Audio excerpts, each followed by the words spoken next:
speed to the city streets. We began to feel the fire. We rise like tall buildings as the chemicals, they take us higher. The night's young, and it's just begun, as she puts her hand in mine. We wanna chase the night, wanna dance to the light, pull the stars from the sky, just two hearts running wild. Never sleep, never stop, as we shout from the top. We're gonna be two hearts running wild.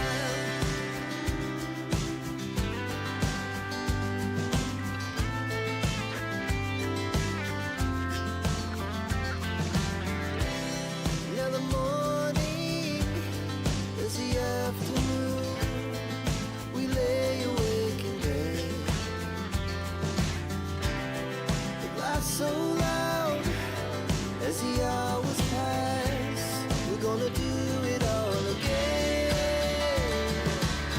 We wanna chase the night, wanna dance to the light, pull the stars from the sky, just two hearts running wild. Never sleep, never stop, as we shout from the top. We're gonna be, we're gonna be two hearts running wild.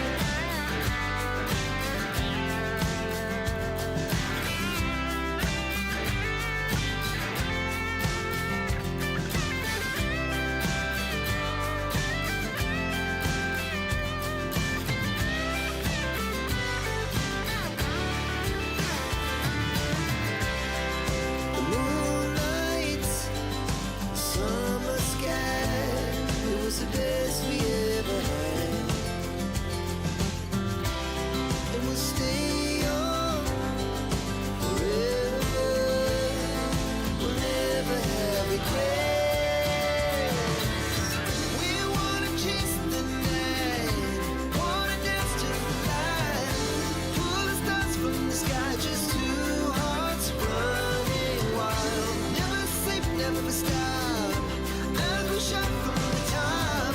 We're gonna be two hearts running wild. We're gonna be,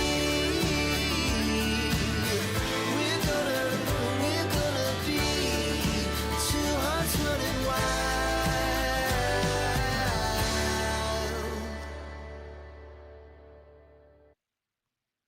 Good afternoon. It's Monday. Crazy how time flies. The weekend is already past and it's already Monday, and here we are. The Veilwyn Shawl is going to be our attention today. About to start on row 30.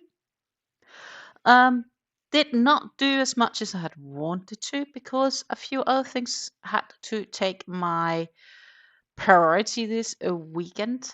So that sort of sucked, to say the least,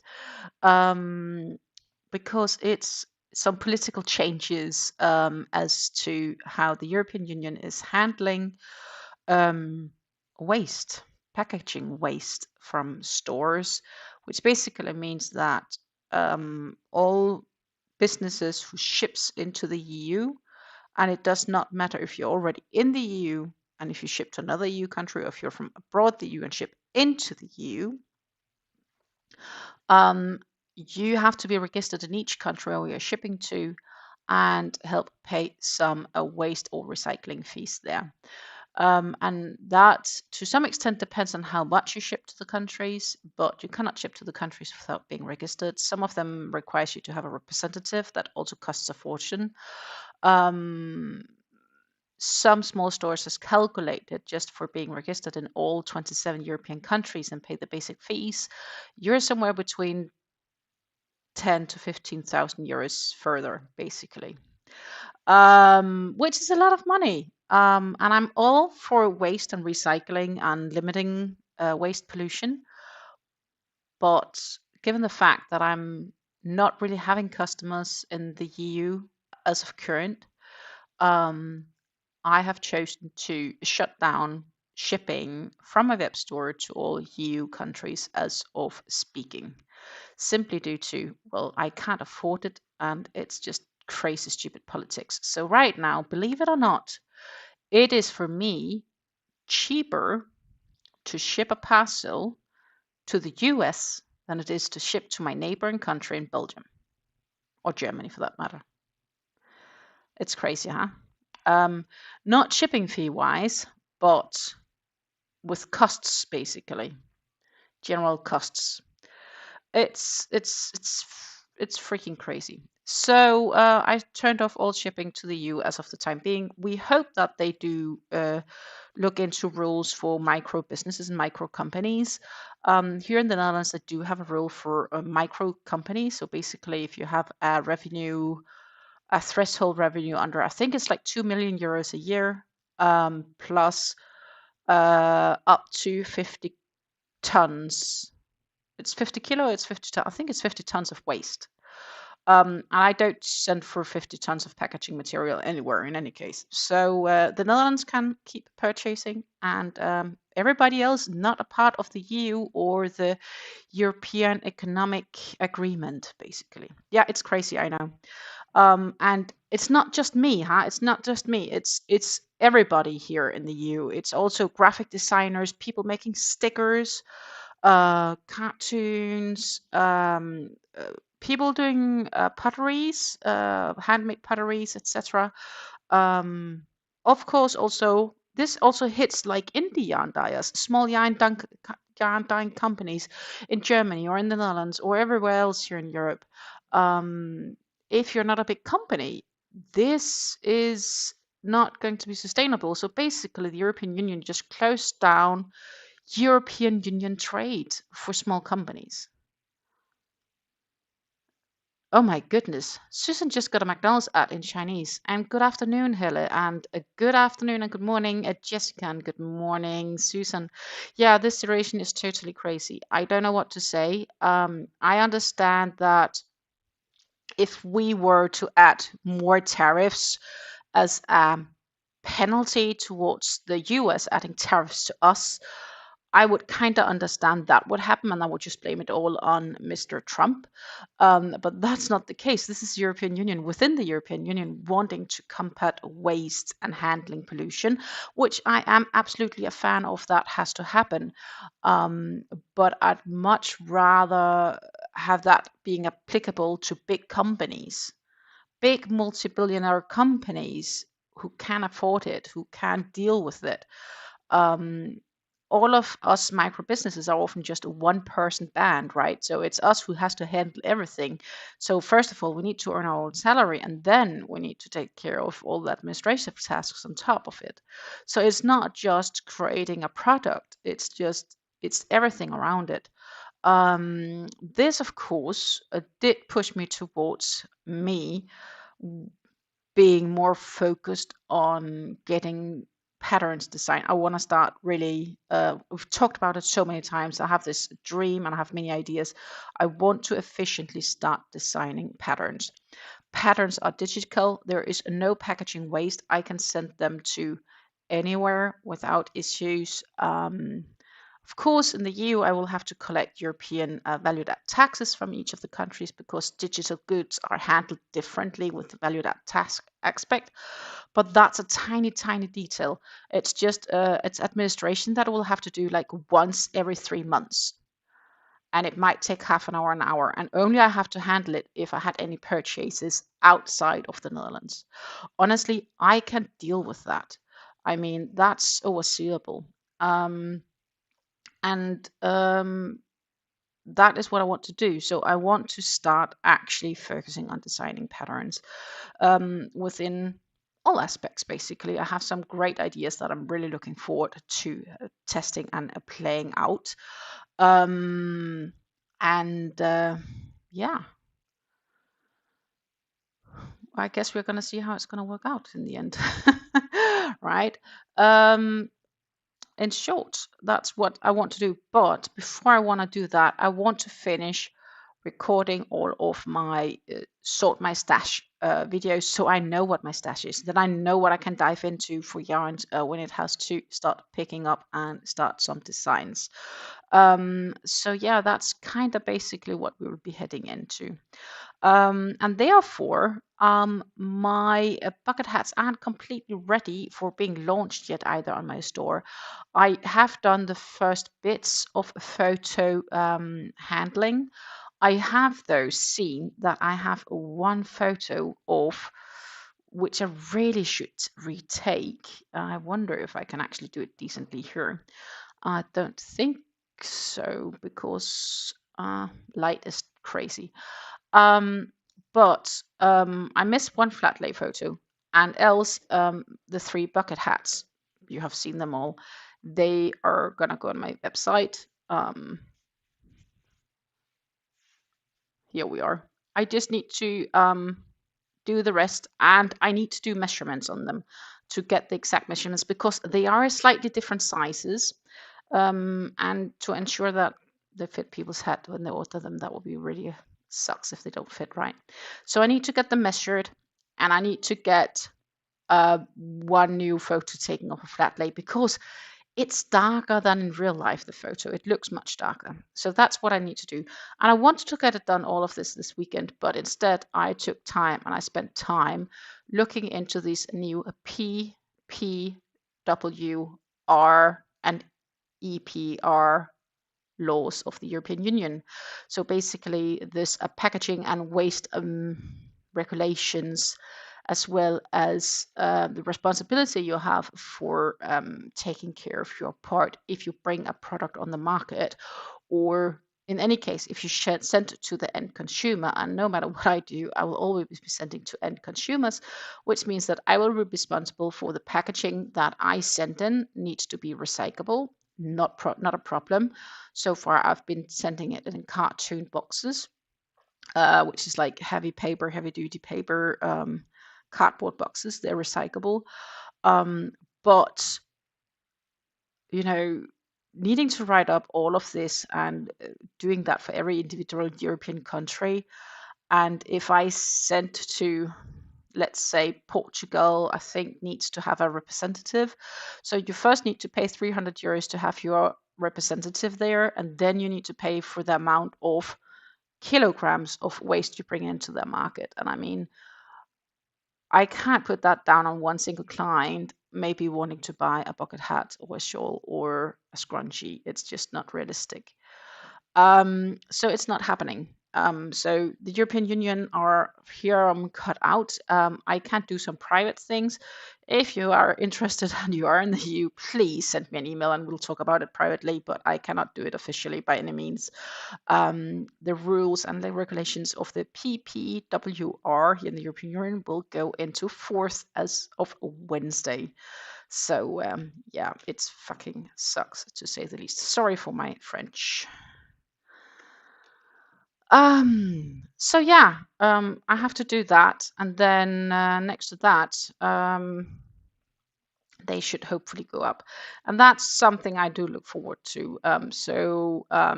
They are almost ready to get launched, and hopefully I can do that by tomorrow so that they will be on. My Google is not playing with me today. It should not be so difficult, Google.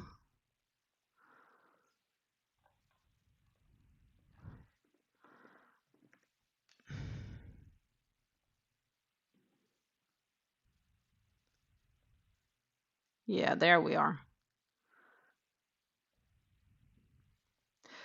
Yeah, so to say the least, life sucks a bit at the moment on the European side. But further than that, I am rather happy. And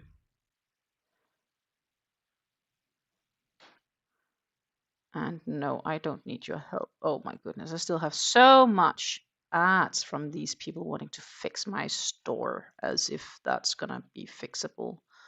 I mean, can they fix the European Union first? That would be great, right? Um,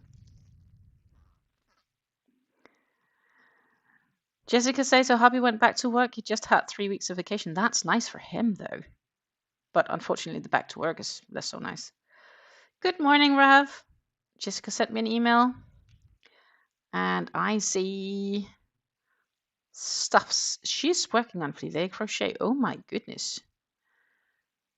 Are you cool with me sharing? I hope you are. I assume you are. That's crazy what you're doing, girl. Okay. Popping over here. This would be the pattern of the filet crochet. I'm quite sure this is approximately the section that Jessica reached to. And drum roll, ta-ta-ta, here we have the project in progress. This is thin and this is piece of patience. Is this like a cookbook holder you're using to keeping up the pattern with? Looks like it. I love the applicable things.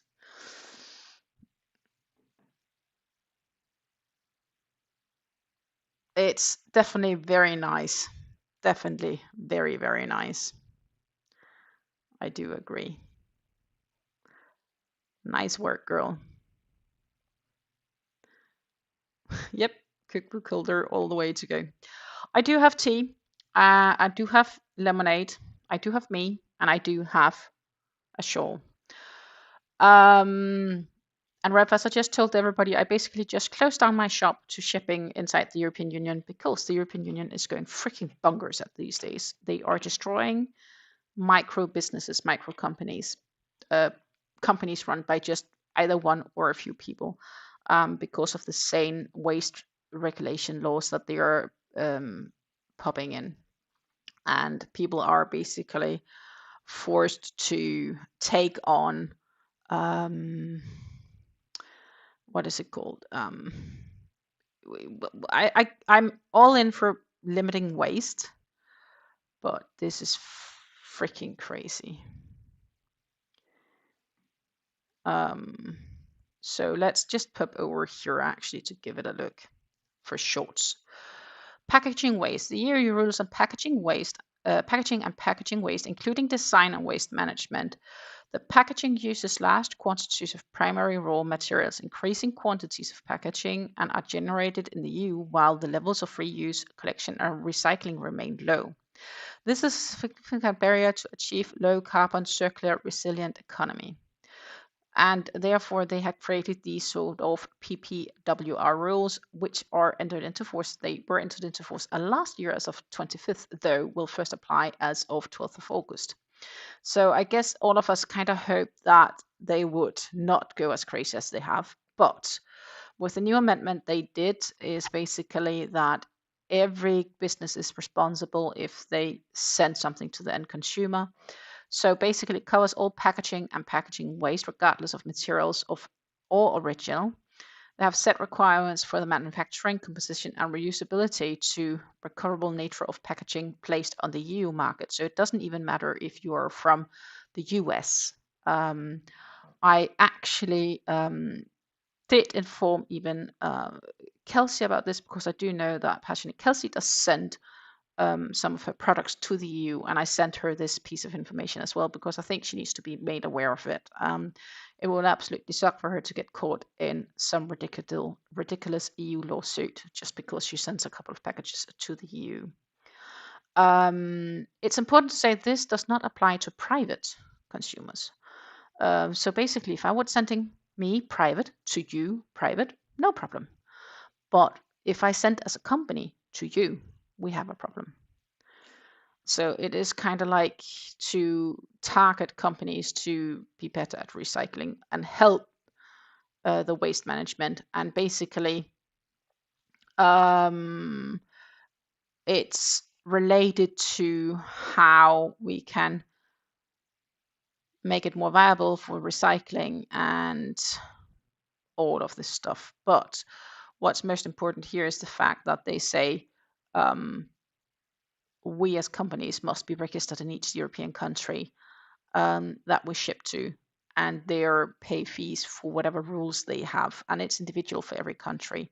Here in the Netherlands, they do have exemptions for micro companies, which makes me okay here in the Netherlands. But for example, if I were to ship to Germany, I will have to register with Lucid, which is a German handling of it. I don't believe I need an agent in Germany, and registering with Lucid, I do believe is free, but then I would have to pay the fee for, depending on how much packaging I sent there, and keeping track of it. And the oh my goodness, I don't even want to think about it. I mean, the amount of administrative tasks you get for the amount of money you actually earn is just not worth the extra effort. And basically, they started on these planning many years ago, as you can see here. They were already, it's been many years in use. So it's not just because I have seen people saying, okay, this is because of Temu, or this is because of AliExpress, or Light in the Box, or Wish, or Shane, and all these like quick recycling economies. It's not only them, it's general. It's just because I believe maybe web shopping in general has become a bigger thing. So it's just it applies to all, but it also applies to those companies. But those companies, they are multi-billion companies. They can afford the management of this or the administrative tasks. Me as a tiny person who has a job next to doing what I'm doing, I can't do this. So I chose to basically say no, not gonna be a part of it. And if that's gonna be it, then I'll be dealing with dealing just with digital patterns, and that is probably where I'll be heading into onwards, and see if I can then sell my things on the local market, or for that matter, to the US. I'm fine shipping to the US, it's not a problem. And the benefit of only having to ship to the US is I don't need to deal with value-added taxes, because I don't need to charge you guys value-added taxes because I'm shipping abroad. It will be a wall hanging piece. Oh, nice, Jessica. Rev is still nursing a sore shoulder and it's mostly healed up, so all I have done is a pair of 10-inch grinding squares.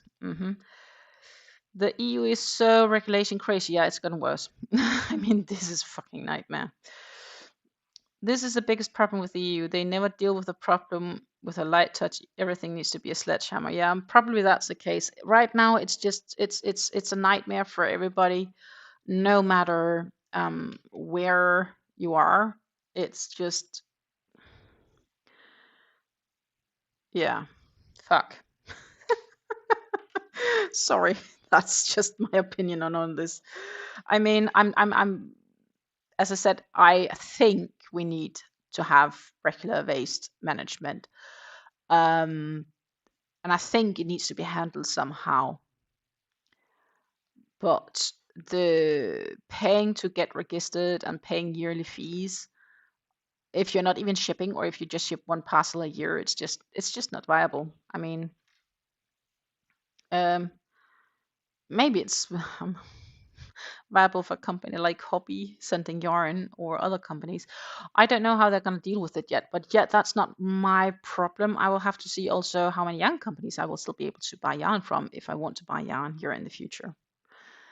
Think about that. Isn't it crazy? Anyhow, meanwhile, I had this gorgeous flat lay made of the Veilwyn Shawl, and you can see the colors are nicely slowly popping out. I just had the color change into the color we're working at right now, which is they're sort of darker mint, and then I have just one left of the glacier. So we have 3 strands of the dark color and 1 strand of the lighter. And I am just gonna find the pattern, and then that is where we'll be heading on from. Yeah, what will I exactly be doing? I don't know. You know, as I said, it's gonna be so the benefit is, looking at my company as of current, my made to measure earplug business do not ship anything, so we are not obliged with the packaging laws in the same way, because our final product is getting placed into a container for people to keep it in contained, so it's not getting thrown out. It does need to get recycled in that sense. So my main business of my company, so to say, are not impacted. We're only impacted by import tariffs from the US, if that happens. But I do believe it's mainly related for you guys when you import from us, and not so much the other way around as of now. The other bit, so crochet bit and so on, yes, that will be sort of impacted by it. But I haven't actually sold anything yet to a person within the EU, unless privately. So therefore, yet it's not impacting me, but it could impact some people in the EU who would like to purchase from me in the future, unless of course they change it.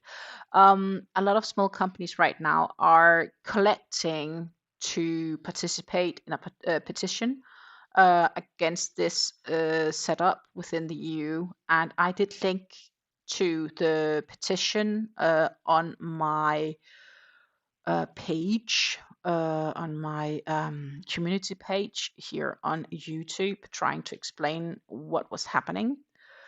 You know,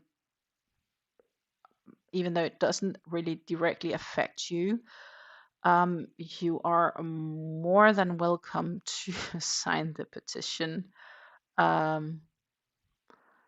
if that is something. Basically, right now we are up to 24,500 of 24,400 signatures. I will share the petition link here in the chat, link to the petition on PPVR laws. Oh my goodness, is it too long? Why is it too long? Oh, I know why. It's because it's like recruiting link. I don't need recruiting links. I just need the link. That should be enough. Yep. There you go. If you feel like signing the petition just to help companies in Europe in general, and keep in mind it could also be yarn dyeing companies where you might get yarn from, or where Mish might get her yarn from in Germany, or you know, like maybe even, well, I think Stephen Net's probably is a bigger company, so they might be less touched with this. But I mean, technically, they're impacted too. Freaking sucks. Good. I found the pattern, and I just finished row 29, so we are gonna head into row 30, and that is definitely much more fun to discuss than it is to discuss these stupid European politics. I mean, come on. Why would this really be a thing? It really shouldn't be. Okay, that's default. We're gonna do it a little bit darker so we don't have my screaming bright hands in your face. But as I said, we did reach that, and what I really like about this pattern is so far how the front posts make lines and helps it make these gorgeous lines in this pattern. I mean, oh my freaking god, it is gorgeous. It is gorgeous. Meanwhile, Susan just sent an email with her latest mix. We are gonna head back into the mail account then. And thank you so kindly, Susan. Hello, Jennifer. Welcome to the live, and thank you for your compliments.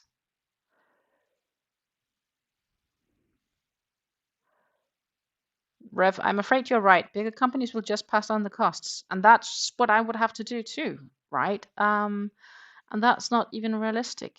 I mean, I'll pass on the costs to you. You're gonna get a scrunchie for €4.50, but I need to sign up for I need to sign up for €300 first. So now hereby your scrunchie is €310. I mean, roughly said, right? That's kind of what would happen. That's just not realistic. But yeah, for them, definitely easy peasy. Freaking crazy. Meanwhile, just before we'll start actually crocheting on this bit, we are gonna pop in and see what the gorgeous hats Susan has been knitting here. Stitch please yarn.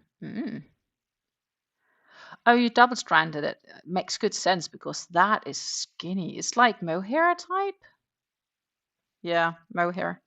Alpaca polyamide. Combined with the white yarn. I think that looks pretty good actually in the end. Really, really nice.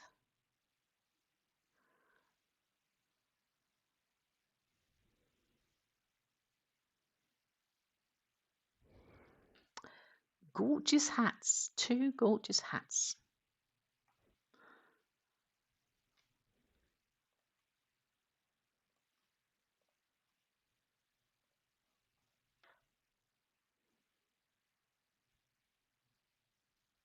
Jen is first from the US. Actually, most of the people in here are.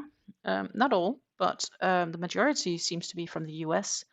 And we tend to be here in the morning, US time, Monday, Wednesday, and Friday. Well, every second Monday, every Wednesday, and many Fridays, but not every Friday. Yeah, of course, there's a few times where I'm not around. That's when I'm traveling. I do travel to see family because I live in the Netherlands, so I am in the Netherlands. Henceforth, why I was venting about the European Union and their stupid, well, not stupid rules, but the rules that's going to be impacting by a very large cap people here in the European Union, small companies. 1, 2, skip, 5, front posts. Okay. Easy peasy. Lemon squeezy. But yeah. I tend to crochet with thinner yarns most of the time. Not always, but most of the time. We are currently working on the Veilwyn Shawl that is by Morben Design. She's a German designer who is living in Finland. I believe she is married to a Finnish guy. Because the surname is Finnish, but I know she's from Germany. And I linked to where you can purchase the pattern in the description box down below if you're interested. It is an absolutely gorgeous pattern. You can see the first 29 rows on the thumbnail of this live.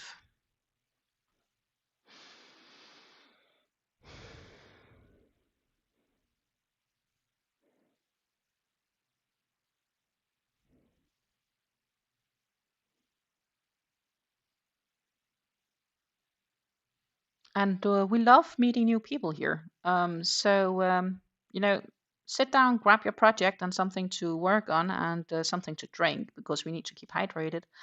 And we'll basically craft for the next few hours. And then we tend to end the stream when I need to start cooking my dinner. My partner is at work. I have been working earlier today and I just finished it. It is afternoon here. It is at 2:34 p.m. here in the Netherlands. So, yep, that's basically how that bit looks. Rev would love to sign the petition, but given he's in the US, I don't think it would be counted. Yeah, I'm afraid you might be true. But I mean, anyone in Europe, please do sign.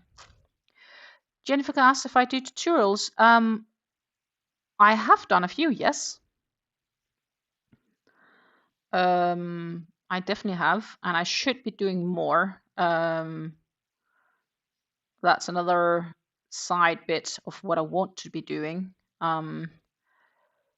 So I need to be focusing more on the digital aspect of what I am doing, basically, because yeah.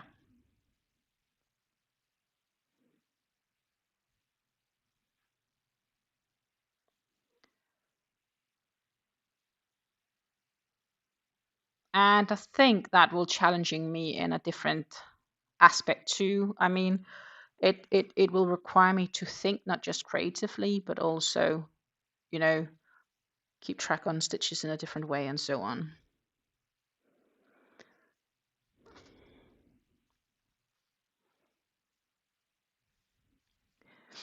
Jessica says I can't make hats. Tried it and it can't be the easiest pattern. Oh no. I'm sorry, Jessica. I mean, I'm relearning to knit these days too. On that note, my next knit project, well, it might be a hat, but I do have a shawl I want to knit for the more advanced aspect of the knitting piece.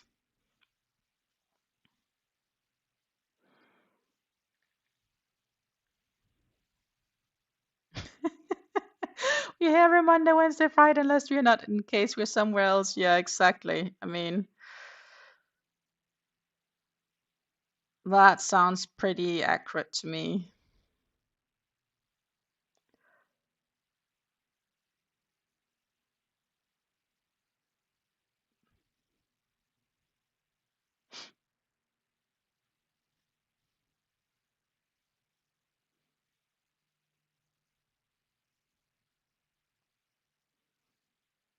Oh, that was a stitch too many.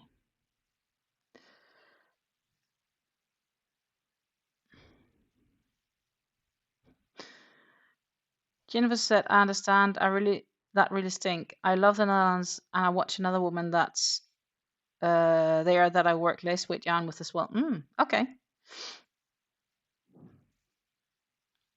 So this is probably more like I don't think it's lace weight. It's like a 2-weight sport weight. Susan says just looked at her Etsy and her shawls are beautiful. They are. She makes some really gorgeous designs, and this is the first I make from her designs. And when I saw the pattern release the first time around, I was like, yeah, girl, I need this pattern.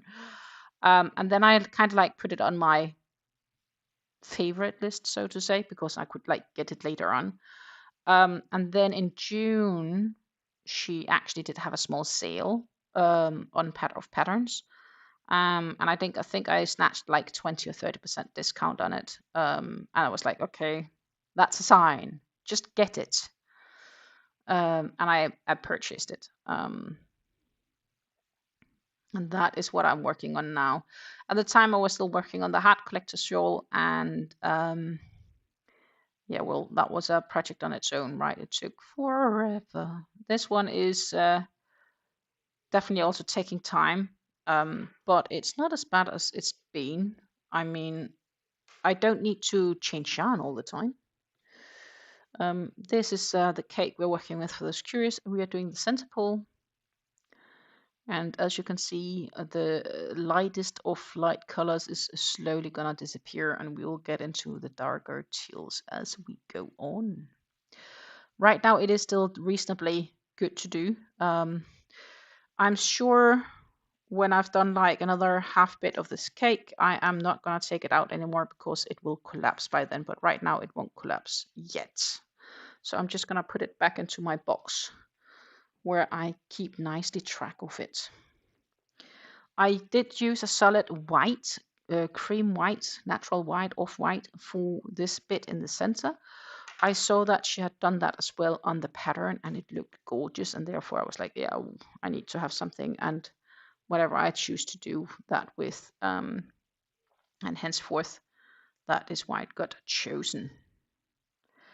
Let's see, 2, 4, 6, 7. Yeah, we're needing 7 stitches here.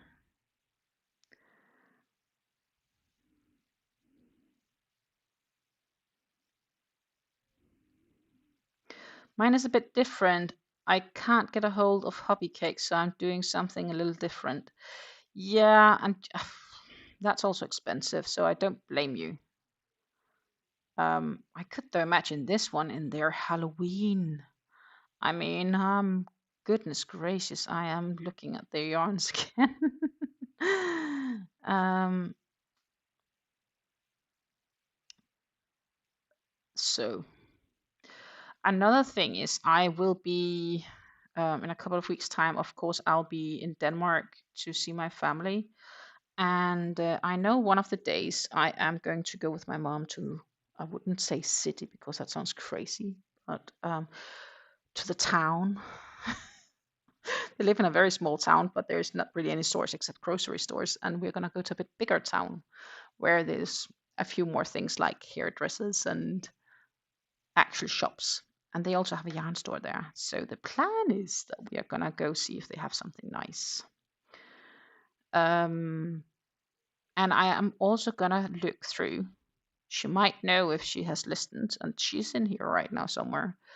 I might go through her stash as well for this thinner yarns because Jessica has inspired me to do some doilies in Halloween sphere, so with ghosts and pumpkins and so on.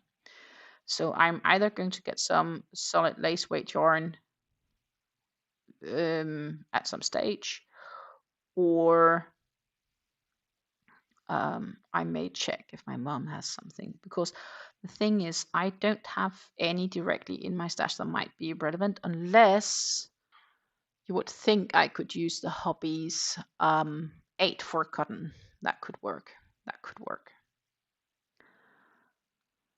Good morning, Megan. Good morning. Indeed, happy Monday. I am here to keep you company while at work, if that's what your heart desires. We just spent an awful lot of time venting about the European Union and their freaking crazy way of killing small companies when it comes to the new packaging and waste regulations. Yeah.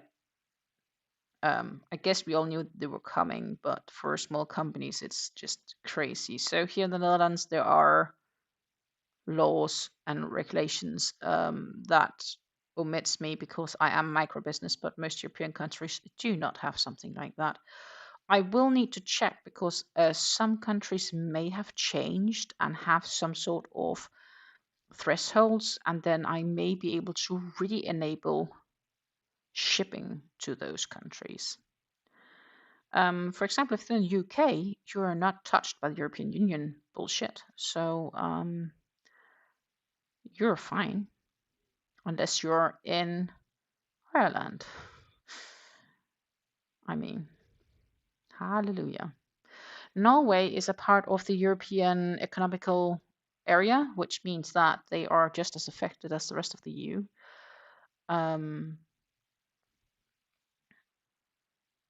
So yeah, 2, 4, 6, 7. And it applies to companies both inside and outside the EU. If your end consumer is in the EU and your end destination of whatever you're shipping, sending, selling is to the end of the EU, you will be basically affected by this bunch of, yeah, beep.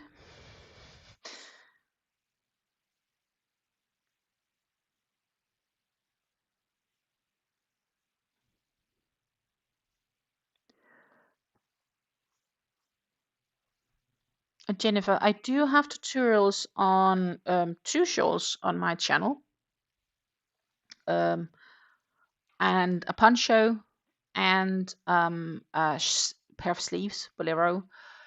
So I do have some tutorials on my channel should you be interested. I do have the virus shawl, I have a leafy shawl, I have a poncho, and yeah, as I said, I have a bolero. I have a bread basket for if you use t-shirt yarn or tape yarn, similar thing. And I have also one for scrunchies, simple scrunchies. 1, 2. We need 2, 1, 2, 3. 1, 2. Don't split on me. 3.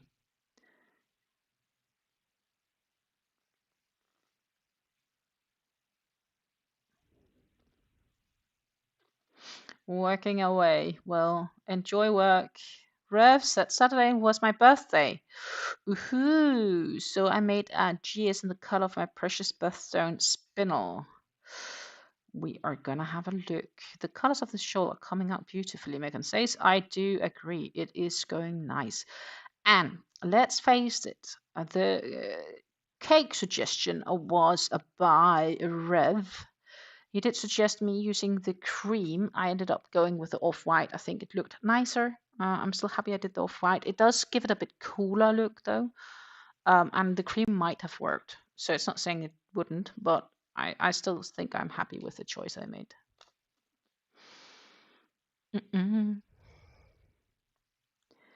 Now I like peridot, but spinel is a gorgeous. Let's give it a looky. Here we go, color-wise. The granny square of the birthstone. It reminds me a bit of amethyst, actually. I think my birthstone should be moonstone or something like that, if I'm not wrong.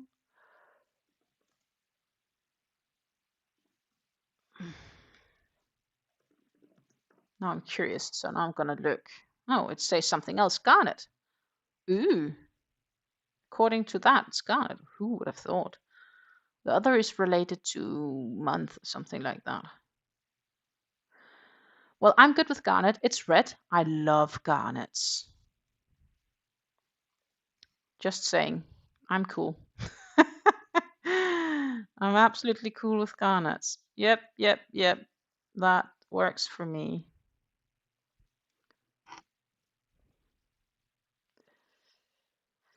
Susan made my leafy shawl a while ago. Thank you, Susan. I hope you enjoyed going through it.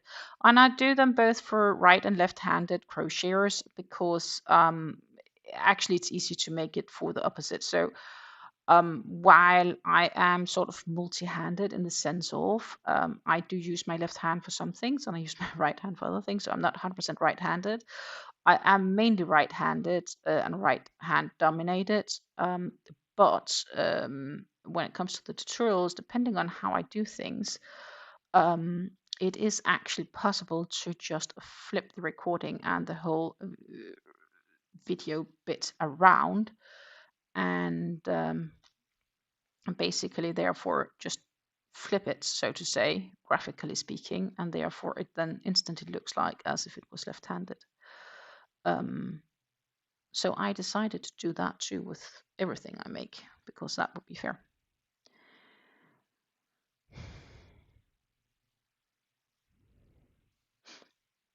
Jessica says, been hooked on watching vintage crochet on YouTube. She does mystery patterns from the 1900s and so on. It's insane.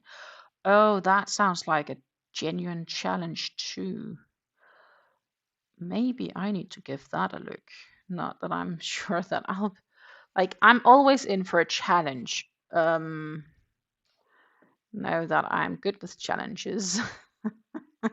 Not always. I can also curse them away. I mean, I have a shawl down there that I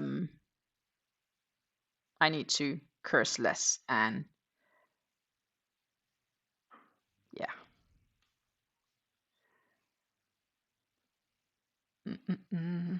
Vintage crochet. Is it just a channel? Just vintage crochet? Would that be her?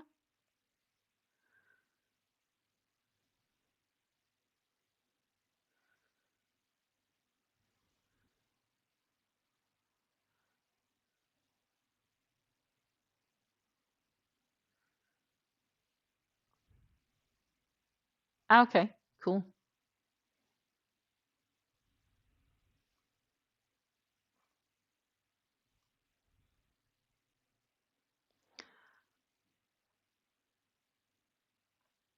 I will definitely need to give her a watch. I am curious. Good.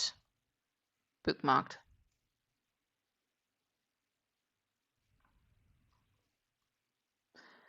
Bookmarks.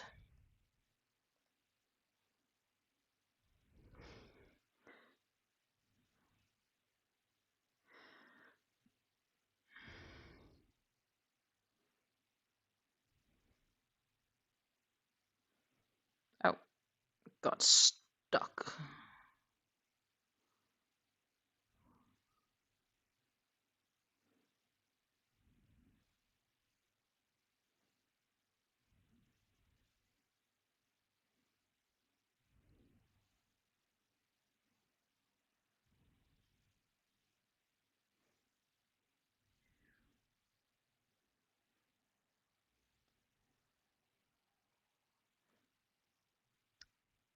Yeah.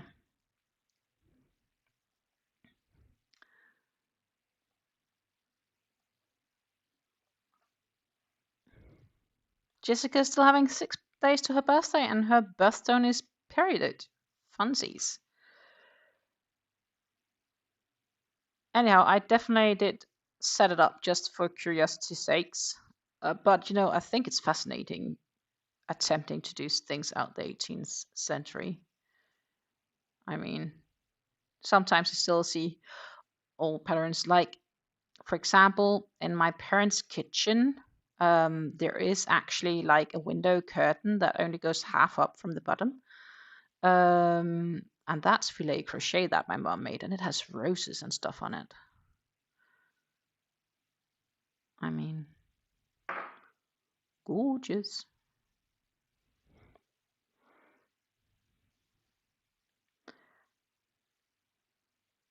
It does have something.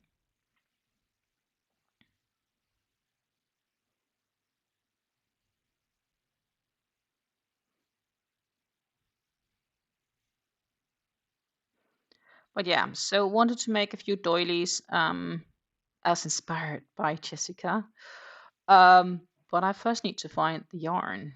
I think I might actually have like doily friendly cotton somewhere in my stash. But I'm not 100% sure. I do have some rather thin yarns, which I got at some stage when somebody were clearing out their yarn stash, and it was like a part of it. 2, 4, 5.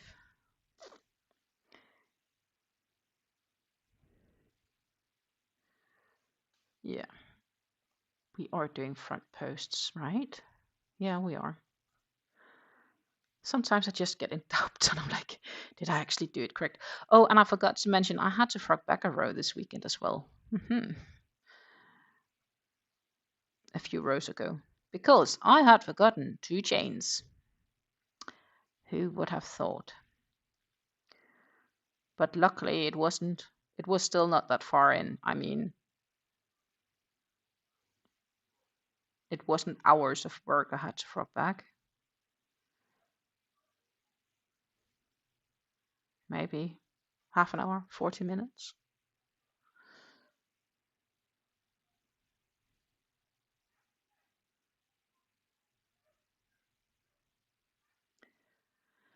Then I did have a great bike ride Saturday, and I did get myself a new yeah, what is it called? It's like bike bags, like you attach them on the side of your bike to help you carry, for example, groceries and whatnot, because that was definitely needed. So we did that, safely done. And I did see yarn, but I didn't get any yarn, and I was there for only a few minutes, so no chance of recording because I wasn't alone either. Um, but yeah, more importantly, I didn't get any yarn.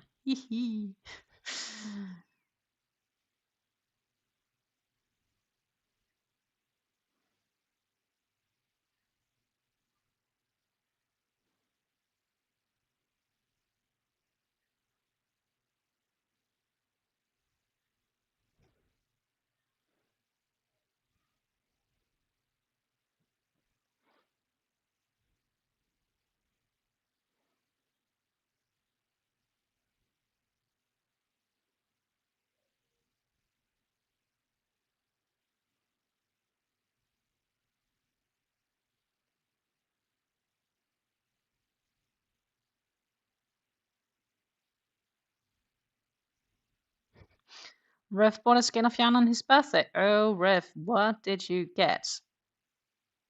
Birthday yarn.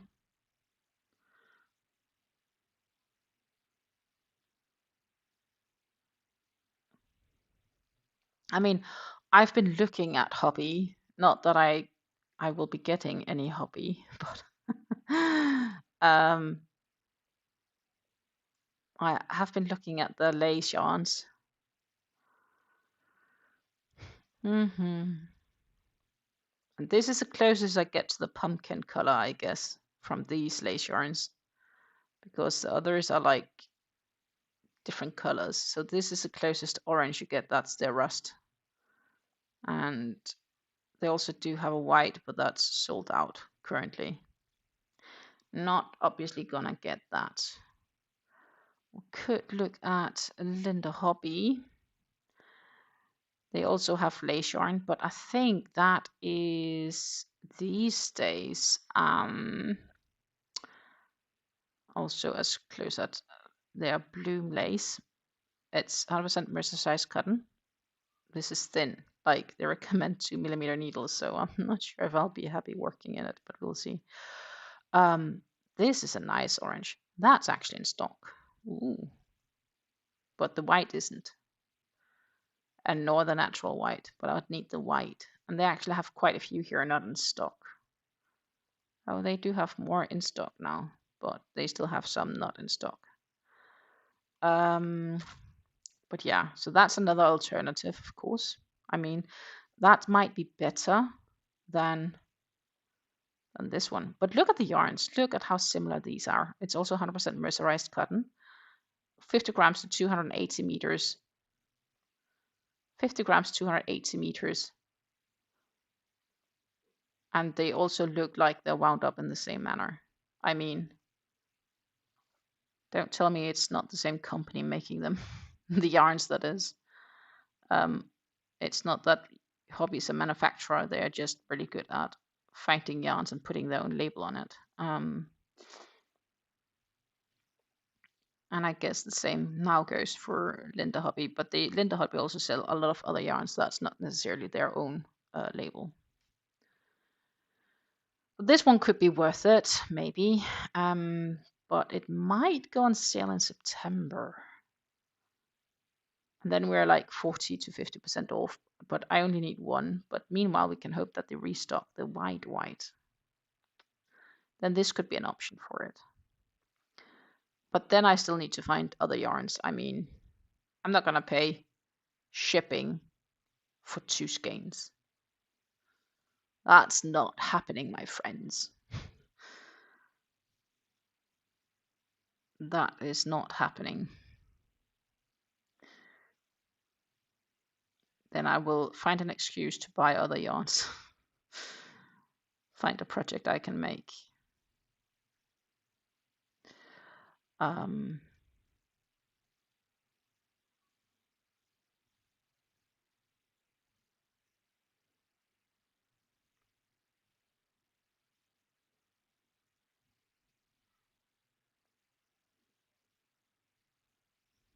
Yep, Linda Hobby has much better prices. I agree. They most definitely do have much more approachable prices.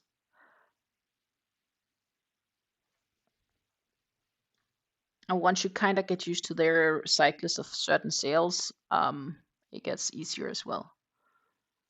Just another violet ombre, since I had 1.5 skeins of it left from another shawl that I made a while back. So you were like, want to make a new shawl at some stage?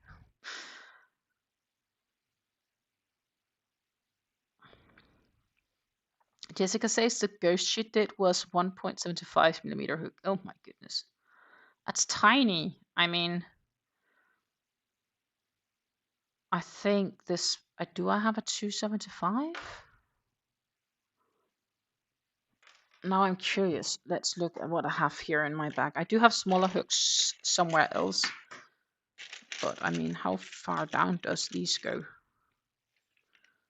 Well, it's not fair to look at the 6.5. And I'm not sure if I have all of them here. 3.5. 3. And a 3.25 is with other projects. I'm not sure if I have them smaller than 3, these. If the soft touch goes smaller than 3.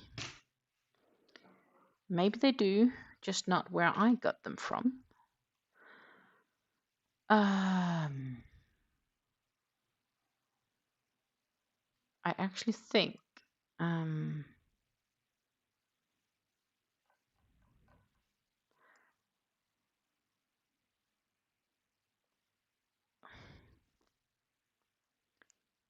well, they do have them. Oh, sweet. Popping over. Linda Hobby has them. If I want to keep the soft touch style, I mean, it does say 4mm even though it says 2.75. It's just the image is different, doesn't change. So I can go quite small in them. Oh, that's not on stock, but they expect delivery in 4 to 10 days. Interesting. But I mean, a 1mm hook, I think I'll go crazy. But I've enjoyed working with these soft touch, so that might be an option. If I end up getting yarns there, I'll have to check if they have the hook on stock as well. That's not a bad idea. Because the alternative hooks I have, they work, they're just different. And in the end, if you are going to crochet along with something, you do need to find a hook that you enjoy working with. That is like, if you want to enjoy your craft, trust me, find a hook that you enjoy working with. It's everything.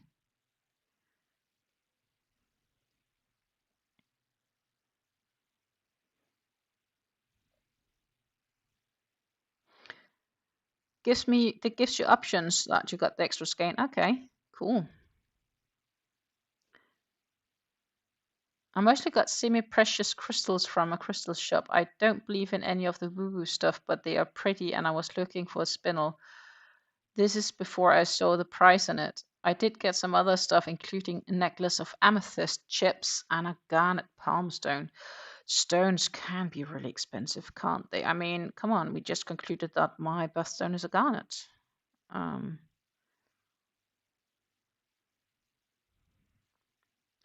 So I can tell my partner if he ever wants to give me a jewel at any stage, he feels he appreciates me so much. He wants to give me a jewel. He needs to give me a garnet. He's gonna be happy I don't ask for a diamond, I guess. I don't know. Making jokes of it, but garnets. Okay, I have them there. So I suspect what I have to do here is, but I need to check.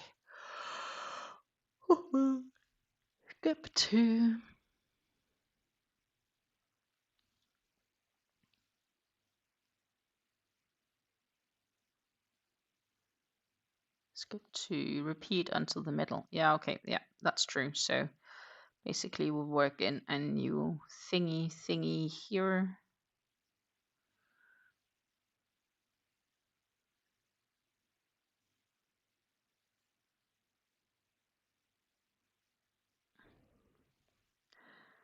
We hit the middle. Hallelujah.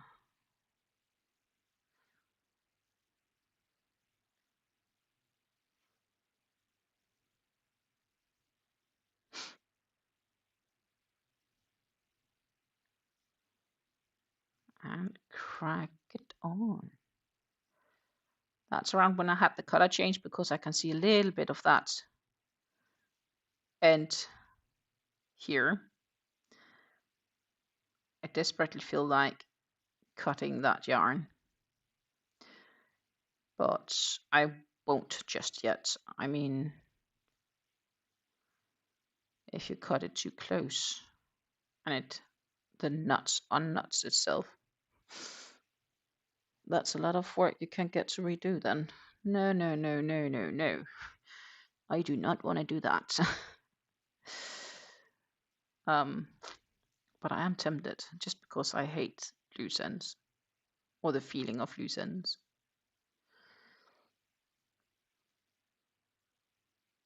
But yeah, so all the ideas I had of getting yarns from these companies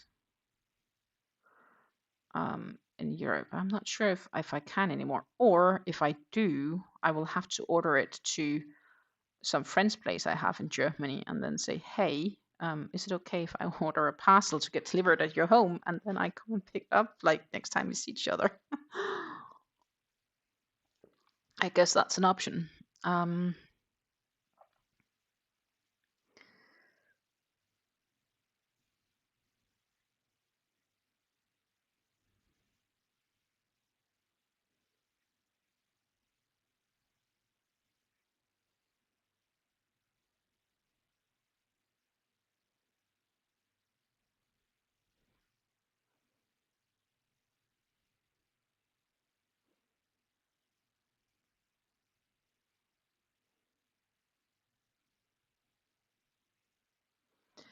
But yeah, I do have a few thinner yarns. I just don't know how much exactly and how much certain things take.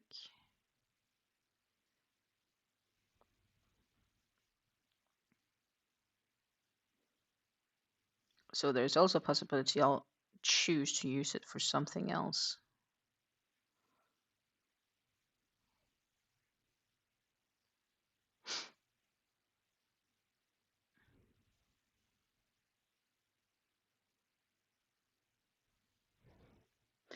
Now, worst case, I could always send it to Jessica in Canada. She can get my super thin yarns where I'm like, ugh, panicking over the thought of using anything less than a 3mm needle.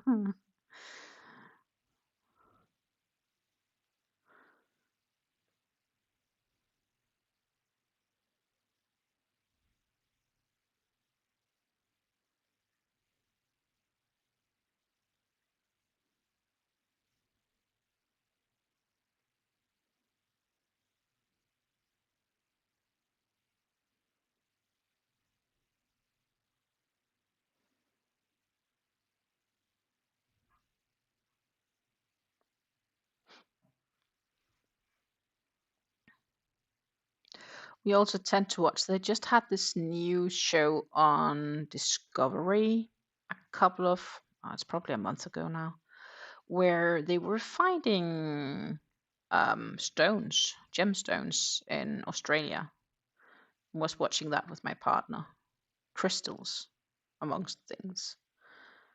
And they one of them uncovered a very heavy amethyst,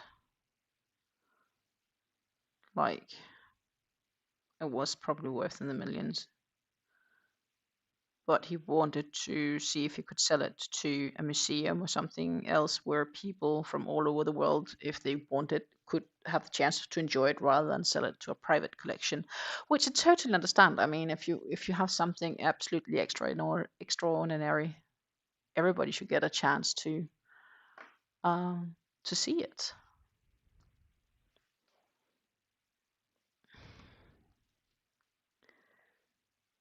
Rev shares what he got at the crystal shop. Ooh, stones. The top one looks a bit like a bloodstone.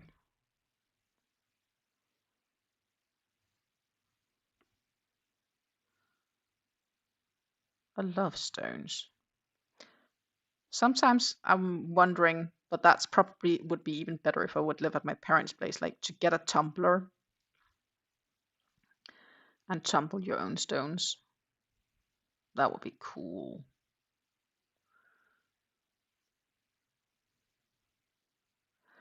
But I don't think there is that many interesting, exciting stones here in the Netherlands.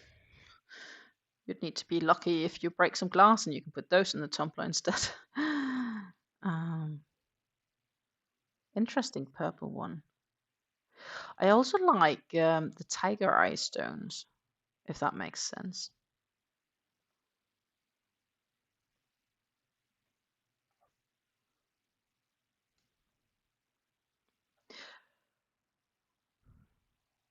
Jessica says she's using a boy hook size 7. It's an older hook. I assume that's not referring to 7mm. Because, I mean, that would be crazy. This is an F-hook, 3.75 millimeters, what I'm using for this project. For those curious, skip 2, and we do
2, 4, 6, 7, 2, 4, 6, 7. Sweet.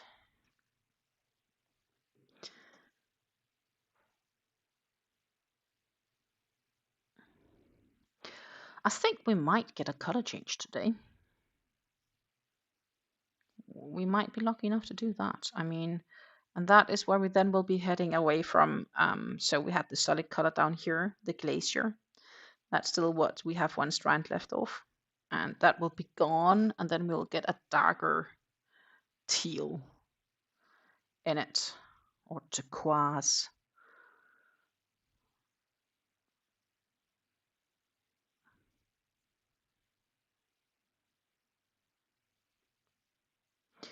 Or maybe we won't reach it, but we won't be far off the color change in any case.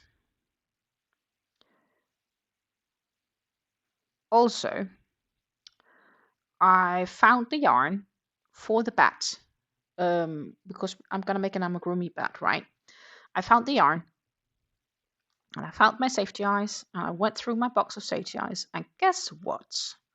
I don't have 18 millimeter safety eyes, so Stina ordered safety eyes. They should arrive today, but there is no news as of when. And knowing the shipping company, that's a company that usually comes in the late afternoon / early evening. So I am patiently awaiting the delivery of my safety eyes. So I did end up getting myself some safety eyes. Yeah.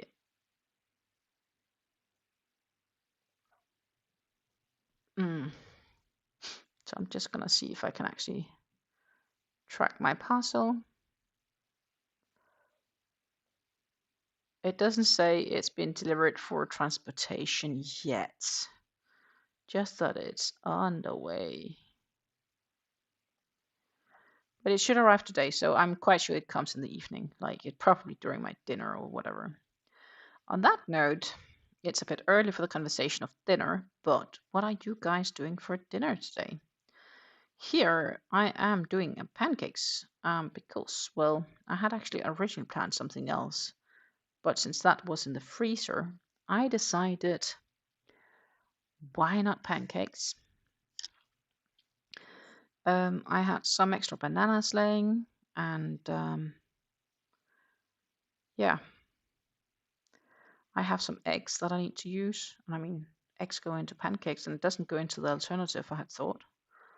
So pancakes it is.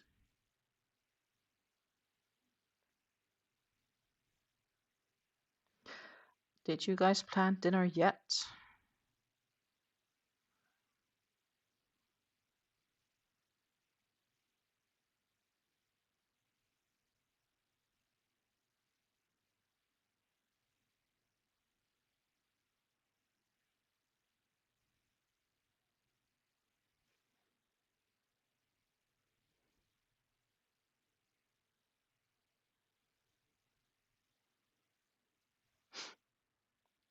A 7 is a 1.65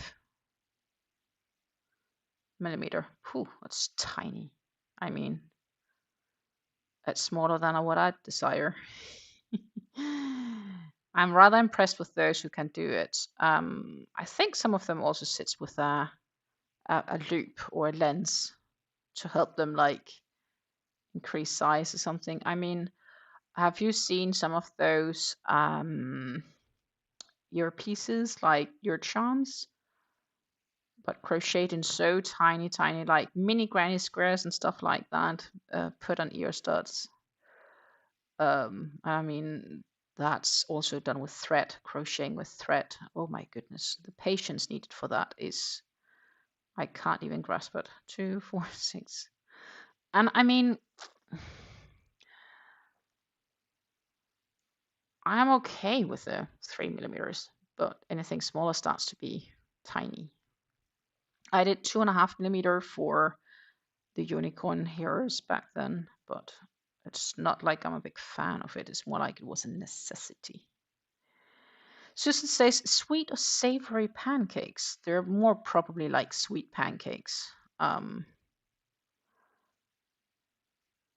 But savory is quite good too. And here in the Netherlands, we are quite famous for our pancakes, actually. Like you can go out and eat pancakes for dinner, and they have all sorts of things on the menu. You can get like pancakes with smoked salmon, cheese, and spinach, which, by the way, is quite nice. I warmly recommend. And the cheese is like a brie, like a French brie cheese, to go with the smoked salmon and spinach. If you don't know what to put on your savory pancake, there you go. That is a great suggestion. But they also, it's almost like a going to a pizza restaurant, you know, going to a pancake house here. And you can get them both sweet or savory, with all sorts of filling within your heart's desire. I do recommend. Absolutely recommend. They used to be a lot price friendlier compared to what they are now. I mean, definitely not. It's definitely got more expensive over the years of COVID. Probably gained like somewhere between 30 and 40% price increase. The typical Monday dinner with roasted sausage and assortment of roasted veggies. Oh, roasted veggies aren't bad either. I did get a cabbage also when I was doing groceries because they were on sale yesterday. Well, on sale. It was a good price for the size of the cabbage. I think they were on sale. And I got it because I'll make that later this week. Probably like tomorrow I'll make cabbage. So it's like a cabbage stew with sausage to go on the side, which is quite nice. And then we sprinkle a little bit of cinnamon on top of the cabbage stew. I think it's just called kale in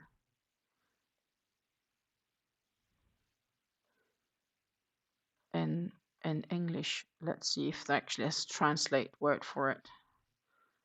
I just know what it is.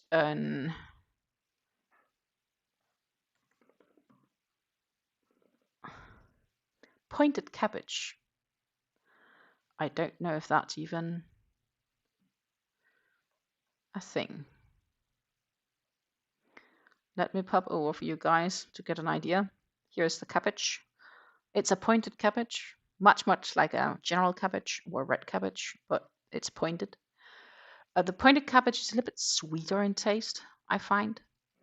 And what they're also really good at is if you have a pointed cabbage and you quarter them, and then you put those in a pot, and you just put like an inch of water in it, and like a spoon of butter, and you let it simmer like that.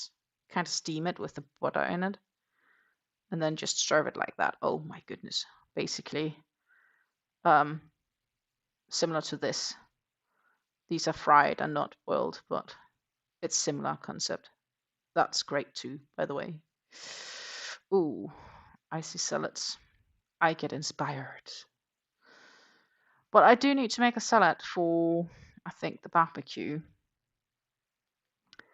Because then I know what I get. And Dutch barbecue salads are mostly not my cup of tea. I bought plum tomatoes from the farm stand a few miles away, and I'm going to make them into a chunky, thick tomato sauce today or tomorrow. Oh, that sounds good too. Nothing beats a good tomato sauce. I have tomatoes, and they are green on the plants on my porch slash terrace here in the backyard. They are finally doing well and becoming like tomato-like, but I don't think that they will be ripe until September at the earliest. We'll have to see. When I'm gone for a week in September, I hope my partner will keep watering them. He hates tomatoes. Like, he doesn't like them. He doesn't want to eat them.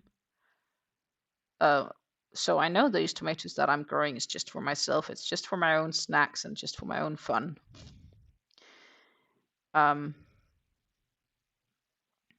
he will need to water them when I'm gone, or I will not be happy. Well,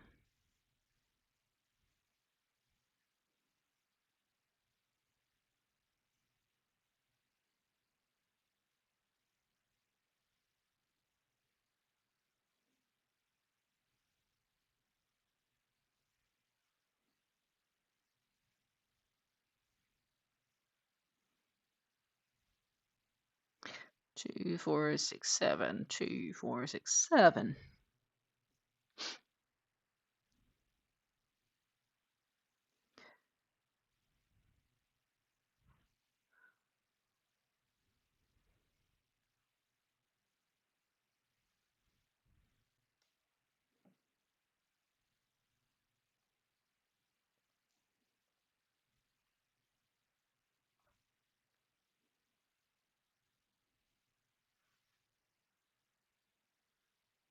One, 2, 3, 4.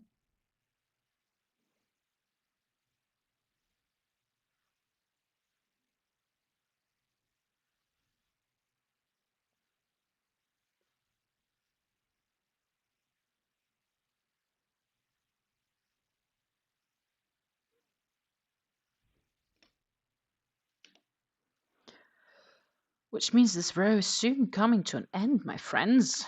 Let me get to turn it around.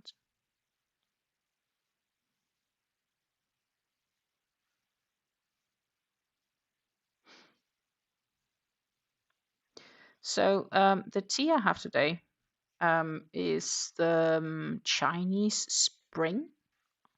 It's a little bit like an Earl Grey, but it does have rose flower petals as well.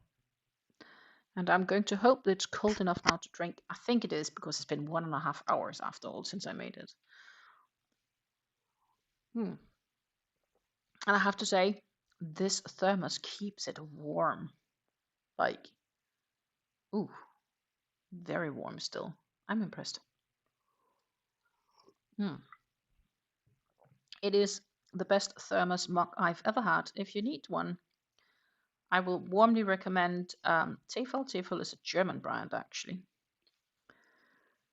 But it just keeps it warm. Coffee, tea, whatnot. I got it when I was working with customer support, and sometimes had customers that would sit for an hour plus with me on the line to get their stuff fixed. And I remember in the beginning, I'd just brew myself a big mug of tea to sit there and like be ready. And it just cooled down. Like it suddenly was just cold, and you were still with the customer, and you couldn't just like walk away for brewing a new tea. So I wished for that for my birthday, and I got it, I think, in January 2022, maybe. And I swear to you, this is probably the best birthday gift I've ever gotten. I still use it faithfully also at work and so on. And I got myself a spare, and I brought that with me to Denmark because for obvious reasons I do visit my family, and a bit more than originally intended during the last year, due to my mom's illness. Um, and I got myself a tea mug for that too, because I was like, that makes sense that I have a good tea mug there too. And then I don't need to bring it back and forth.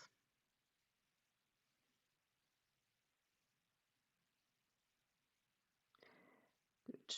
2, 4, 6, 7. Nice.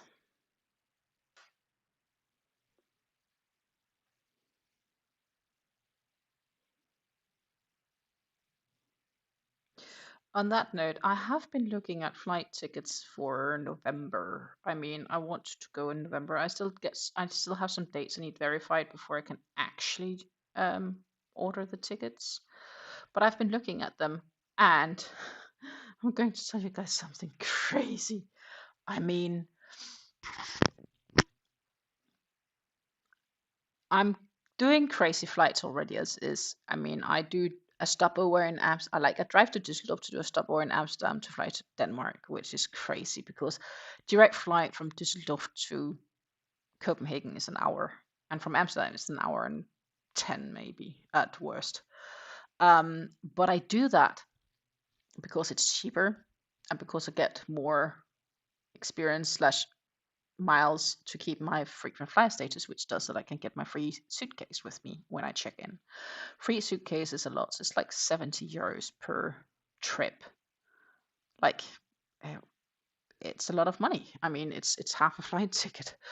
But the tickets in November, I would have to fly from Düsseldorf via Amsterdam to Copenhagen, but the trip back would be via Paris. I mean, now the world starts going equally crazy. But I mean, if it's cheaper, that's what I'll do. Then I'll take a visit to France. Paris Charles de Gaulle. 2, 4, 6, 7. 2, 4, 6, 7. I mean, if it's cheaper, that's what I'll do. It just sounds crazy though that it's required, because if I take the exact same tickets and fly straight from Amsterdam in one leg, it costs more. That's nuts. And you know why that is, by the way? I can explain you why.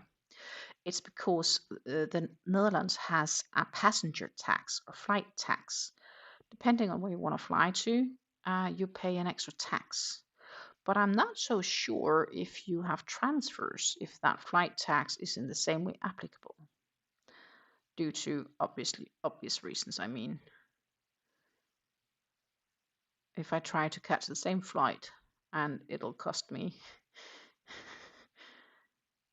more, it has to be due to the flight tax, or because the flight is slowly already getting booked, but not the connecting flight from the other smaller airport with lower flight taxes. I don't know. But it's kind of crazy, right? I mean, a direct flight should be possible.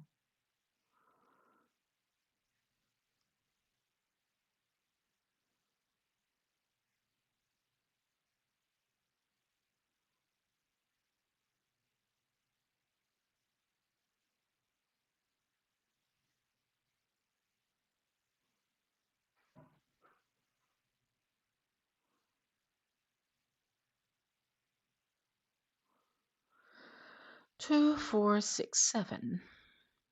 Yeah. We are at the end of this row. Sweet, I'd say.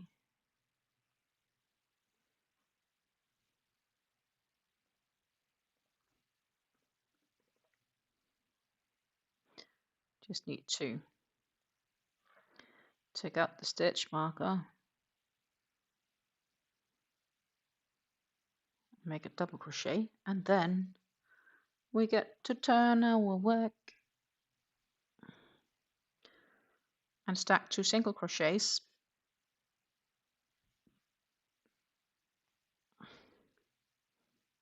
instead of a chaining 3. Okay, so after those stacked, and oh my goodness, we also need to change this to 30. We completed 30 rows. Chain 3, which is a stacked, skip 1. That's the one. And then insert our stitch marker again to help keep track. And then we are on to 6 double crochets before the center.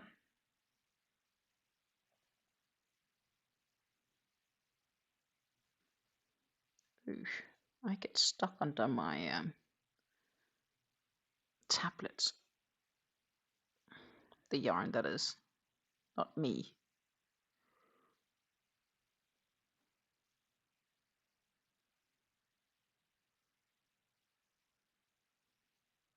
So that should be 2, 4, 6.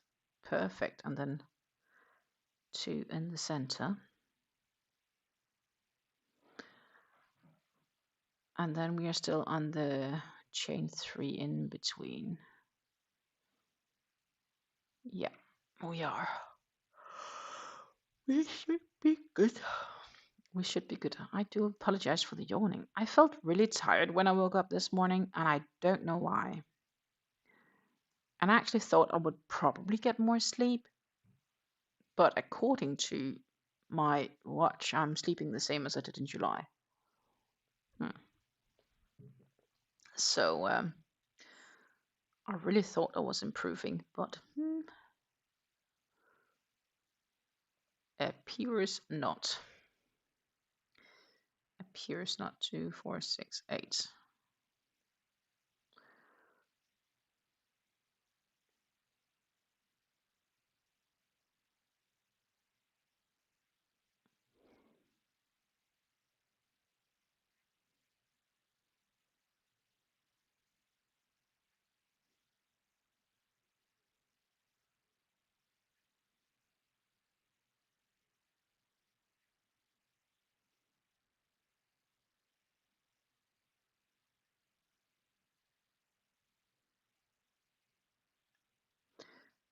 Oh yeah, we'll have an extra. Oh no, I'm knotting myself. Need to unknot like that. 1, 2, 3. Oh, 3. And I'd like to keep doing double crochets, but it's not. It's single crochet.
2, 4, 6, 8. 2, 4, 6, 8. Yep.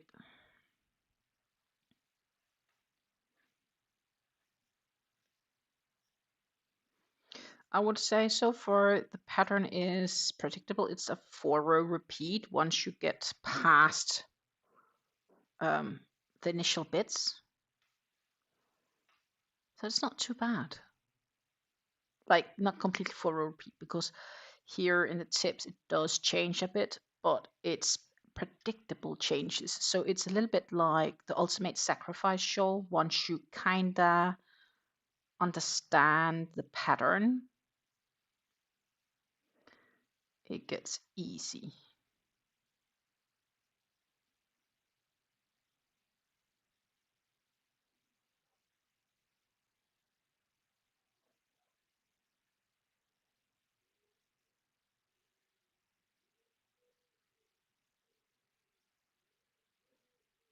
Two, 4, 6, 8.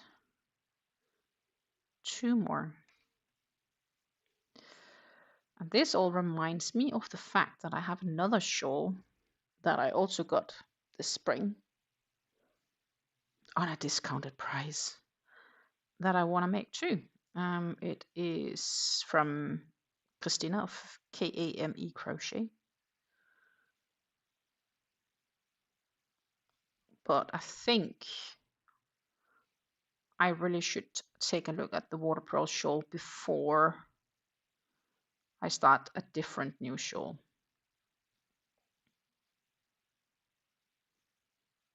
That seems like a reasonable target.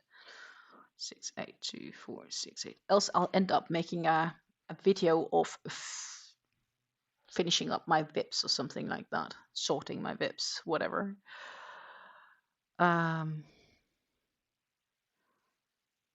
Because I'm generally the person that tends to finish my VIPs, but I do have one which is a forever stranded project, which I decided to turn into something else.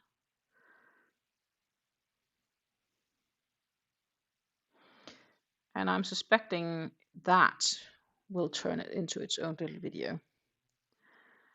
But yeah. Megan says she loves Christina's design, so she would like to know which one it is. Oh my goodness. If you hang on for a minute, I'll find it.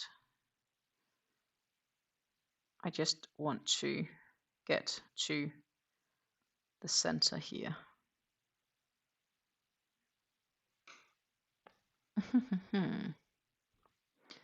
I think I got it via her Ravelry, so it should be on my Ravelry list, maybe.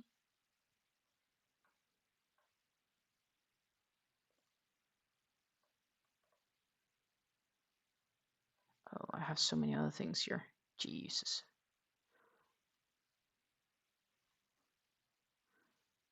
No, library, obviously. It's her. Oh, there's an update available. I'll do that once I get there. It's her Naria shawl. Let me open it up. Here you go. This shawl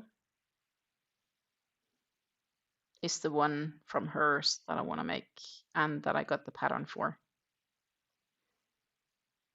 And I think I also even got the yarn, the exact same yarn, should I want to make a copy of it.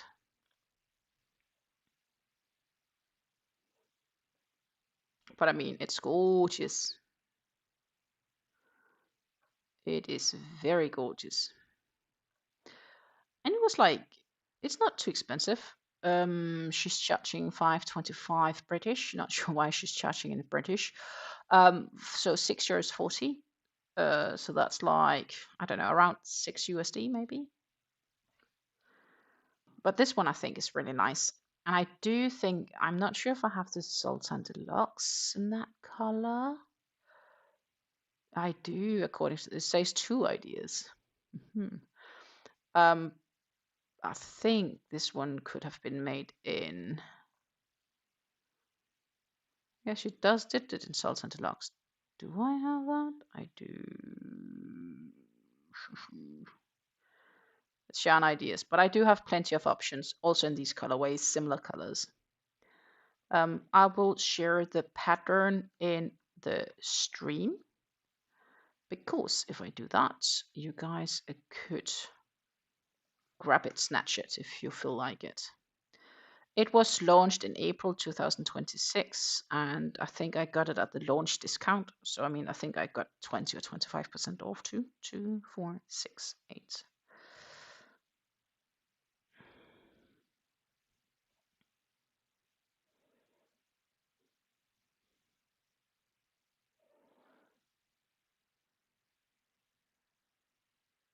But yeah, it's an absolutely gorgeous design as well. So that is also on my to-do list, but if I'll reach to do that this year, I don't know. Could be that it's gonna be like a winter project. I mean, maybe I'll do. But Stina also have these design ideas on her mind. I need to get going on that, right?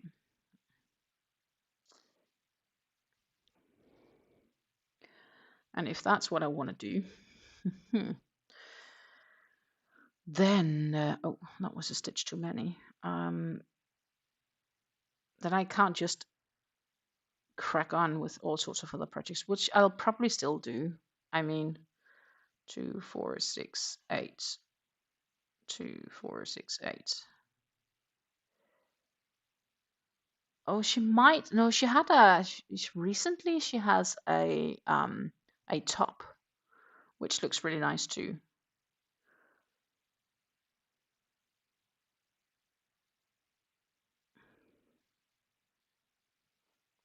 And she was working on a shawl when she was in Australia. She was in Australia for like a wool convention or yarn convention of some sorts.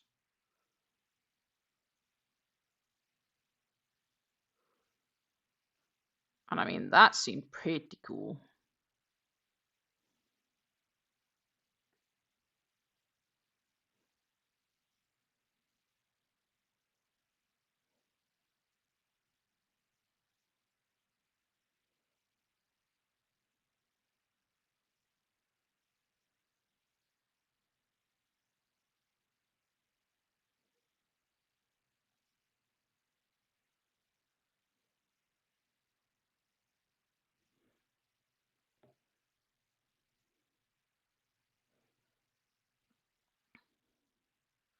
Two, 4, 6, 8.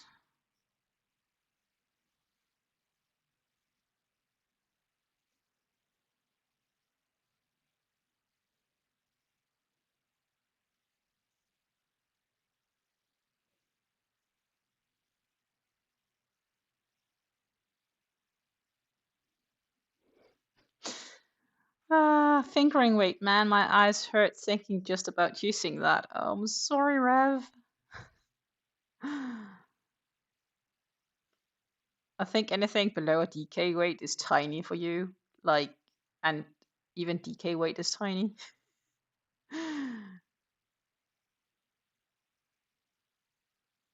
I have to say, um, the alpaca I'm using for that water pro shawl, oh, that's tiny too.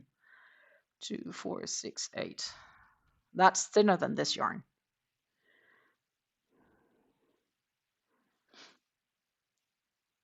And I mean,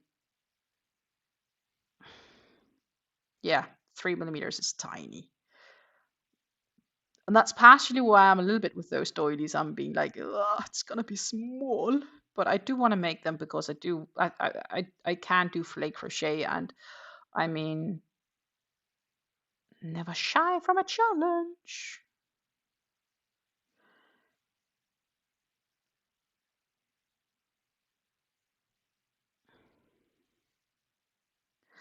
Jessica, do you think like using a 3 millimeter hook for those doilies would be too thick? Like, would that work? Or do I really need to option for something thinner? 2, 4, 6, 8. Lisa, good morning. Welcome home. Welcome home. Hope you had safe travels home from Mexico.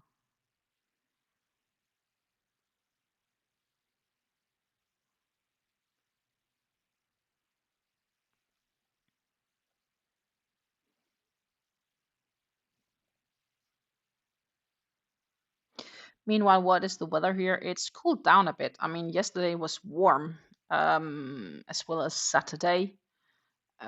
We had end 20s, begin 30s, and now we are like mid 20s. Let's check if Nightbot is here. Should be here. Travels was safe, just missed a connection on the way home. Oh, that sucks. Like, did you have like massive delay then, or just a minor delay?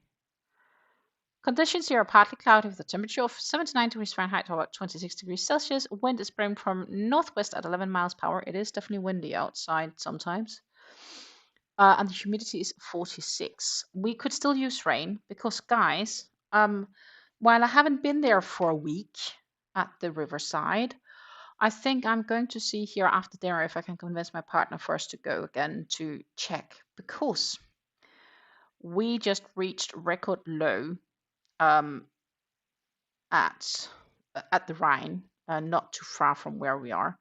And I'm meaning record low since they started measuring it in 1947.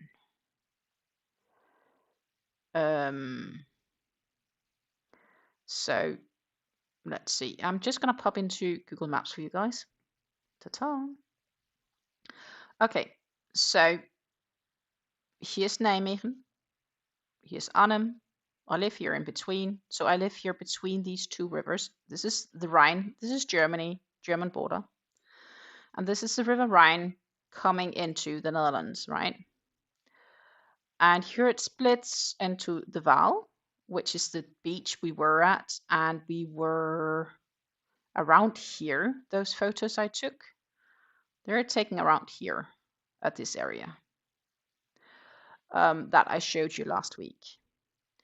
And here they measured the river height to be the lowest since 1947 this morning.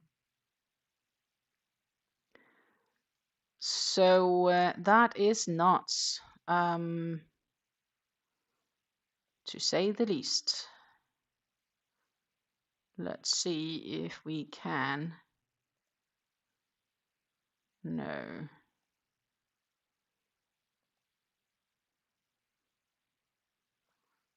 Just need. Didn't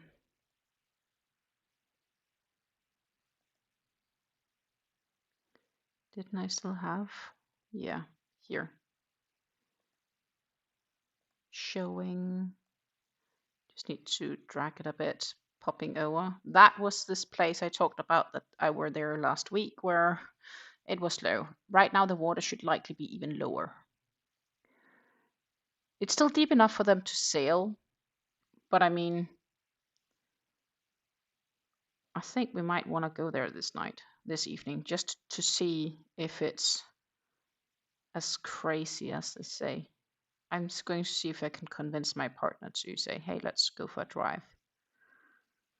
The weather is okay. It's not super warm, so I think it's worth it, personally.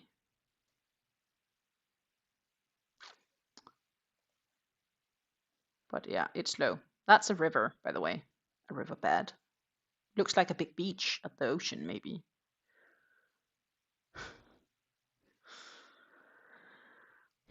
It was the airline's fault. They got us onto the next flight 3.5 hours later. Okay, that could have been worse, but still, it's 3.5 hours later home than hoped, right? The weather in New Jersey right now is 80 degrees Fahrenheit, so about 27 degrees Celsius. It's sunny and the wind is blowing from south at 5 miles per hour. The humidity is 72.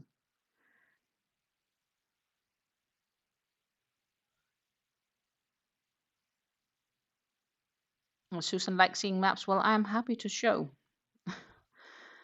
So yeah, I think we want to go again, or I want to. So I'm going to see if I can convince him to go with me to have a look. at how the water is. I mean, now we have time for it. The club isn't open yet. Things aren't busy as how they once used to be.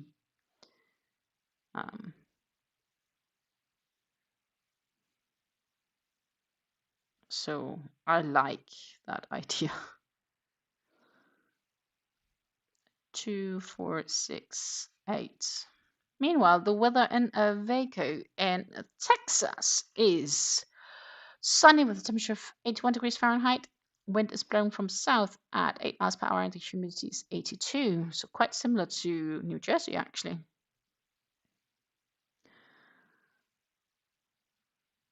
Lisa says it could have been much worse. The airline we were flying with was on strike while we were gone and just had started flying again. Oh yeah, could have been like you were stuck for longer. In Winkler right now, the conditions is mostly cloudy with a temperature of 62 degrees Fahrenheit, 17 degrees Celsius, blowing from west at 3 miles per hour, and the humidity is 81.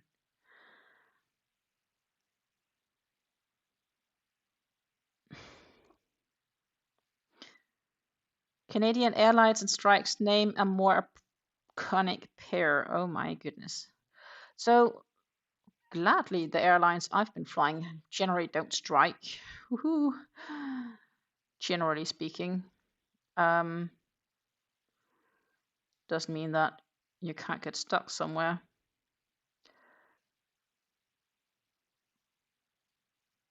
But I mean, 2, 4, 6, 8. Could go back to Google Maps now when we're talking about enjoying maps, and I say that I do crazy stuff. This is a nice enough zoom out. Why is these still here? Can I not just...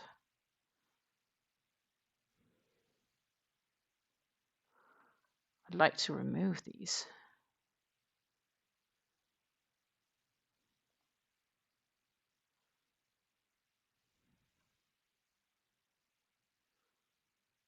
No.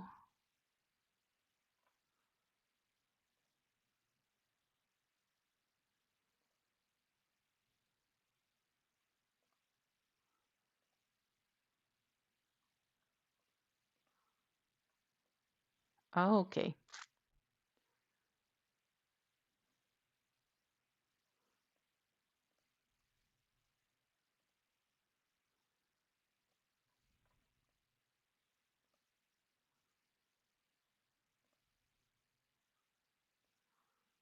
I don't want that.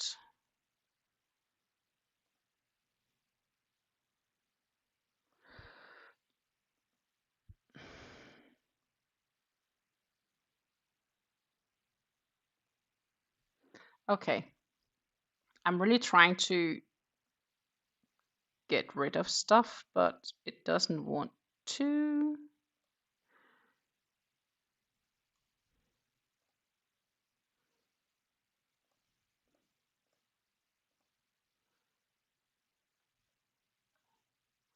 So I think I need to figure out how to do that later. That shouldn't be needed. Okay. So we go back to this one. Here is the slough. And somewhere up here is Schiphol Airport, just below Amsterdam. Like right there. And I live basically right here, in between. Yeah. So drawing a line, I'm more or less on the line. It's like a 5 kilometers distance, which is like probably 2 to 3 miles driving distance, right? Difference between the two airports. Düsseldorf is generally cheaper to fly from. And traffic is mostly kinder as well, depending on what time of the day. But yeah, honestly, there's to zoom out a bit here. I fly to Copenhagen when I see my parents in Denmark, but I then drive to Düsseldorf to fly to Amsterdam to fly to Copenhagen most of the time. That sounds crazy, right?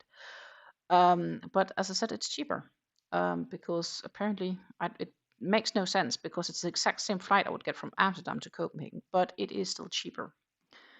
I cannot explain you why. Then the latest suggestion is that I need to fly from, when I fly home, is from Copenhagen all the way down to Paris, to Düsseldorf, to then drive the last bit home. Kind of the same crazy thing. The only difference is that the distance from Paris to my home is like 6 hours drive. And Düsseldorf is an hour and a half. But I mean, isn't it crazy? I mean, it's still cheaper to fly like that instead of flying straight from Amsterdam. It sounds very crazy to me, but it, it is.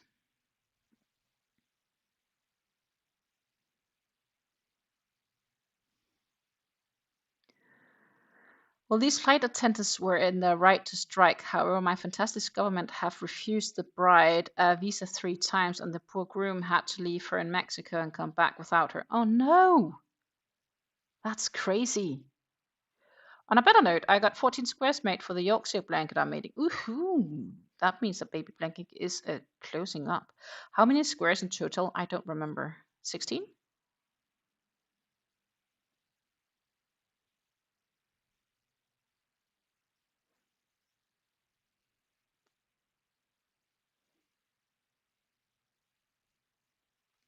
You're closer to Paris than I am to New Orleans. It's 8 hours to New Orleans. Well, that's a fun fact, I guess. I'm definitely a lot further to New Orleans.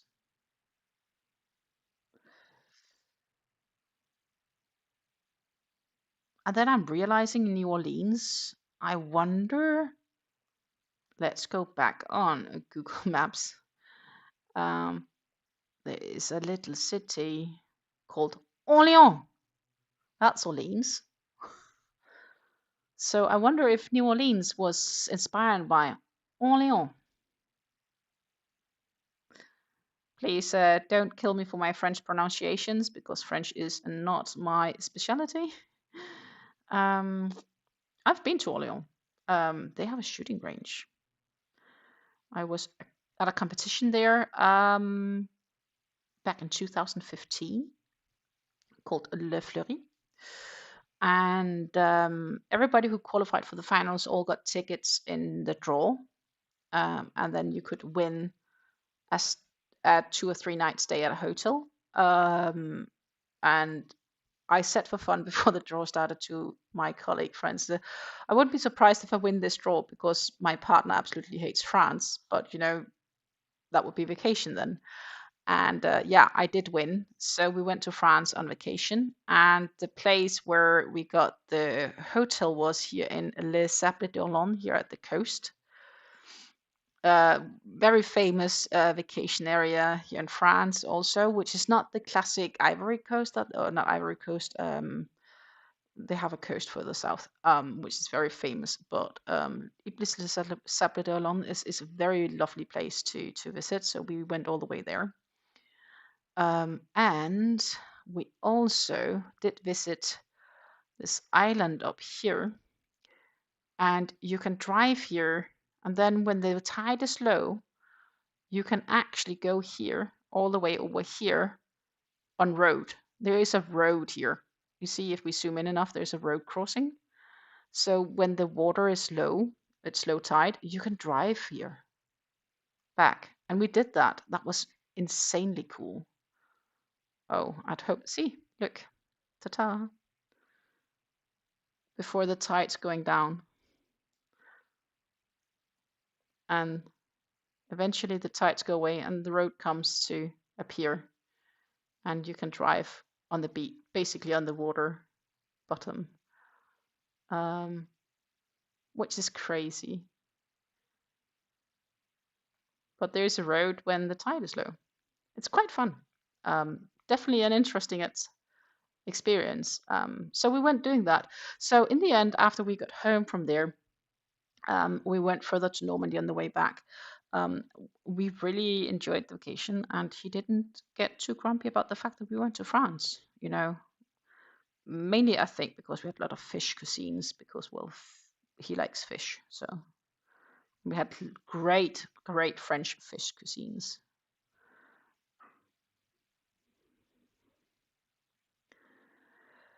Supposed to making 24 squares, but you're just making 20. Rev is doing a 20 square mile, having 2 squares finished. We are getting the colors for the squares each week until the end of the year. Ooh. Curious, what colors have you done so far, Rev? Lisa says it sounds funny. It does sound fun indeed.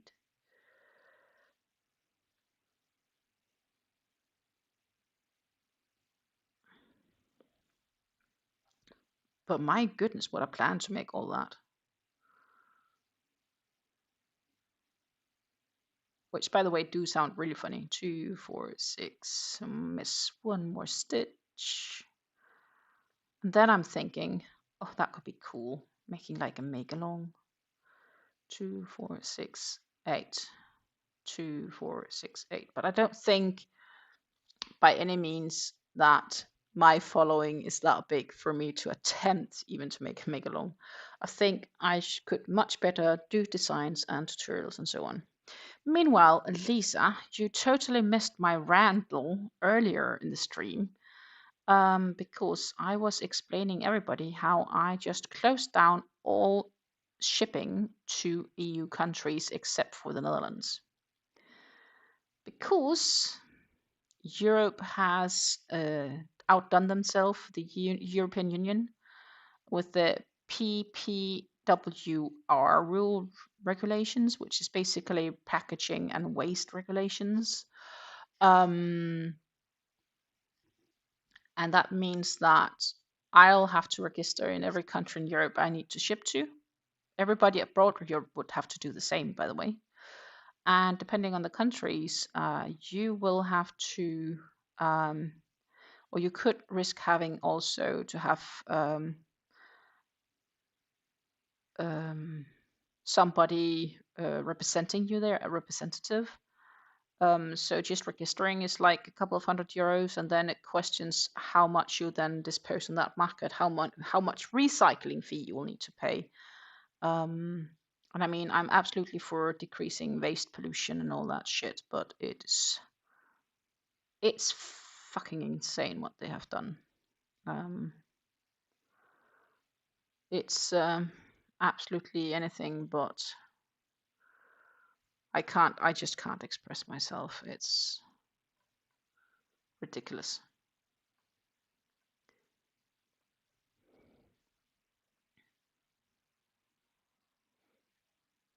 And they made a great petition. We are, by the way, on 25,804 signatures now. But the rules and the regulations that they have made will definitely hit all sort of micro businesses here in Europe really hard. Because the amount of management and administration we need to do to comply with these laws is insane. At least in the Netherlands, they are clever and they have exemptions for small companies, small businesses. So it doesn't directly affect me within the Netherlands, but it does affect me if I want to send to Germany or Denmark even. Like if I were to sell something in Denmark, I would be better off bringing the things with me home and then ship it off to the recipient in a parcel from Danish Post.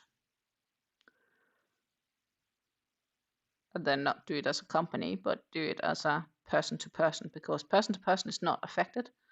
It's affecting companies shipping to end consumers within the EU, basically. So, yep, all your purchases just got more expensive. I'm totally in for the fight against pollution and waste and so on, and recycling. Absolutely, we need to be better at it. But yeah, it's not realistic for this. And it was a very, very well described petition. So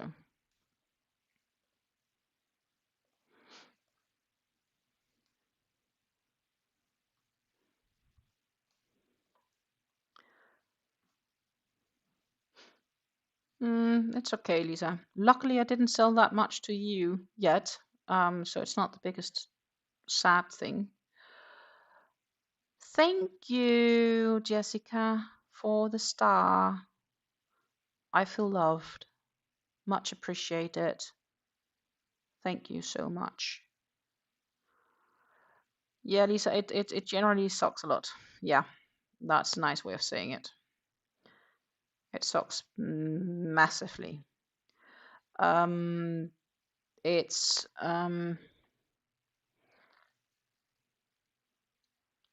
not a realistic thing for small companies to do all that administrative management of this. And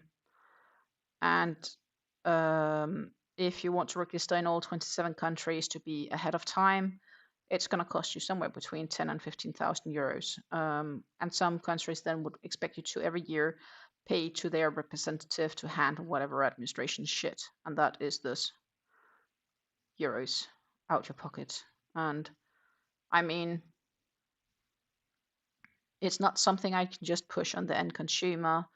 It's just not a realistic thing for me to do. Thank you, Jessica. Thank you. Golden coins. Thank you. We should party, actually. I only have the super chat party, but honestly, it works.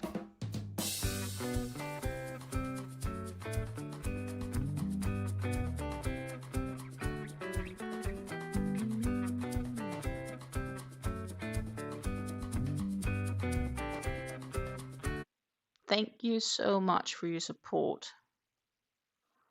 I just need to catch up on this pattern. Where did I get to? Repeat until. That's row 31. That's not. Skip, blah, blah, blah. Oh. Repeat until one stitch before the mid. Wait. Skip to front post double crochet. That's in this one. And then a double crochet. That should be it. Let me just check back. Yeah, that's what I did here. And then I need to do 2 in the center. Okay, cool. It's about keeping track. As Ralph says, if it was a single EU country fee to register as a small business, it might be viable depending on the cost, but the way they did it is going to kill small businesses. Exactly, it is definitely killing small businesses straight away. Not just me, it's also killing indie yarn dyers. Lisa, if you're having yarn dyed in Europe for small yarn dyers, for example in Germany, they are no longer shipping to EU countries. That will be cheaper for them to ship to Canada. Isn't it crazy? A heart crossing fingers. Oh my goodness. Jessica, you want me to keep partying? Actually, well, maybe we should just celebrate our members in general.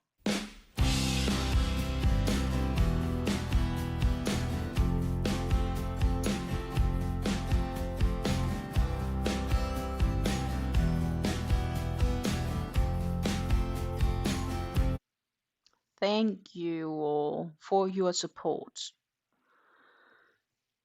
It means a lot to me. Trust me, especially when you enter into these hardships. So yeah, due to this, I decided to close down all shipping to European countries except the Netherlands, because the Netherlands do have an exemption for small businesses. I mean, it's let's see if I can actually find it.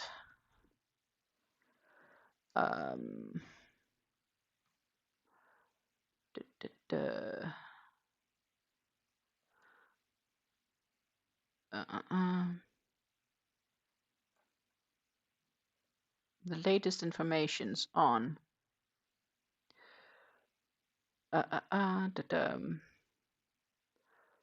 They had something.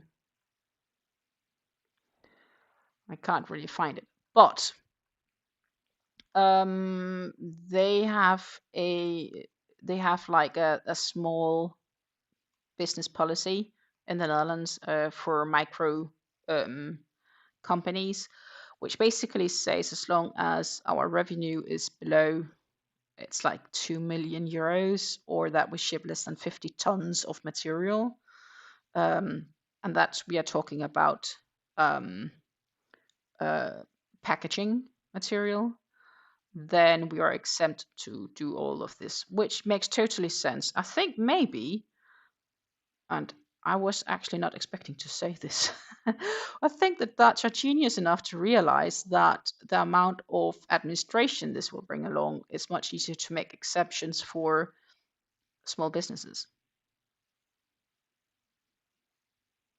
Like, somebody actually thought about it.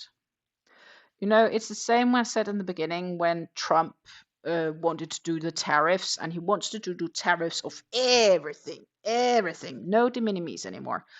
The Netherlands do have de minimis. It's much lower than the previous $800 de minimis that the US had in place.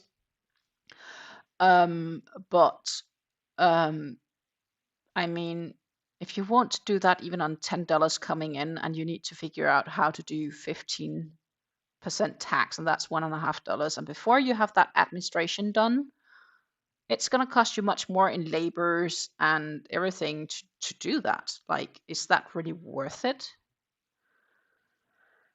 And we all know this all in the end ends on the plate of the consumer, right? It's the consumer that ends to end up getting to pay the bill. And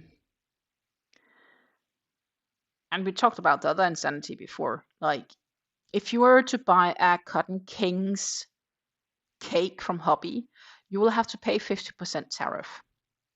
If I'm buying the same cake from Hobby at the same fee, and I work it up into a shawl, and I sell you the shawl for the same I bought the cake for, and I ship it to the US, your tariffs is just 15% because it didn't come from India anymore, then it came from the Netherlands because I made the final product. You unravel it, cake it up, and you have your Cotton Kings cake back. Well, not that it's worth my time to do it, but I mean, technically, that's ridiculous, isn't it?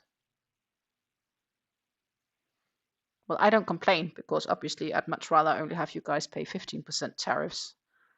Um, but yeah, bottom line is it's kind of nuts. It's kind of freaking nuts. Don't know what to say.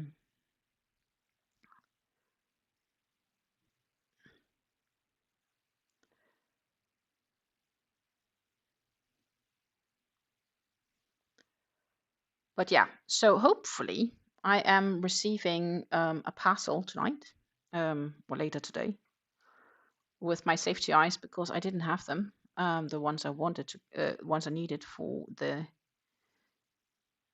Oh, they might actually come any minute because I finally got a mail saying we will be at your door within the next hour. Ooh, sweetie.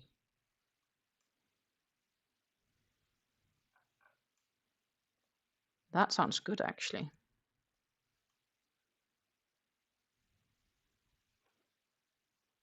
Though here it says they will be here before 10 tonight. But here it says within the next hour. I don't know. We'll see. That means that on Wednesday, we can do amigurumi.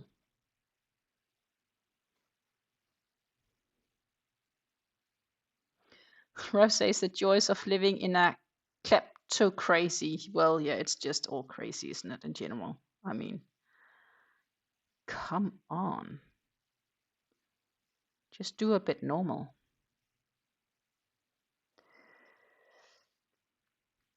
I mean, if I just had to register with one entity and I need to inform once a year, maybe, or once every half year, even, if I send parcels, like I have to register and one flat registering fee. whatever, 300 euros, for an example. But it would count for all 27 member states. And then in this system, you could say, okay, in the last half year, I sent 3 parcels to Germany, and these weighed a total. It was all card box, and the card box weighed a total of 500 grams, whatever. And then I would pay for those 500 grams, which probably might be a few cents, right? Because that's the kind of amount we're talking about. But and then that system would then whatever distribute the money between each country. I would be fine with that, because that is how the one-stop shop system works,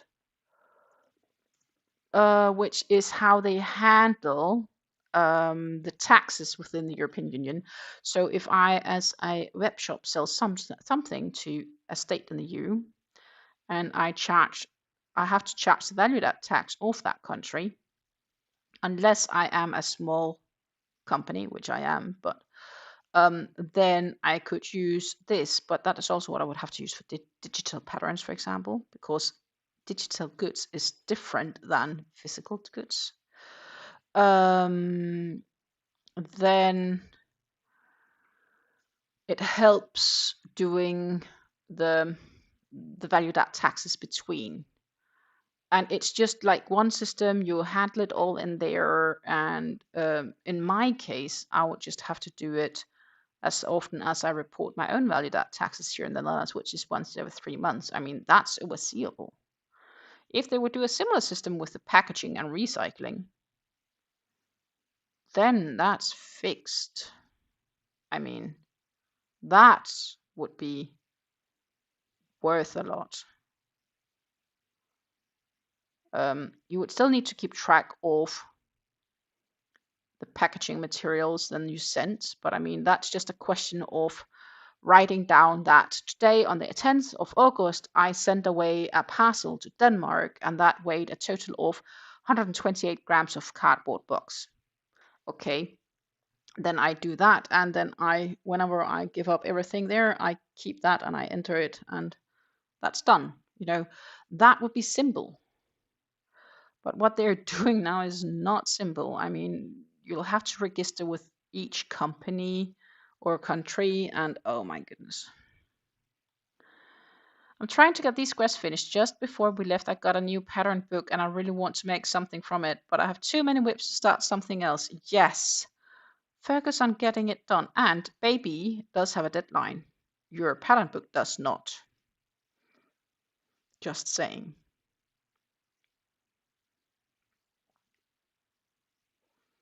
Because the baby will pop out. Right?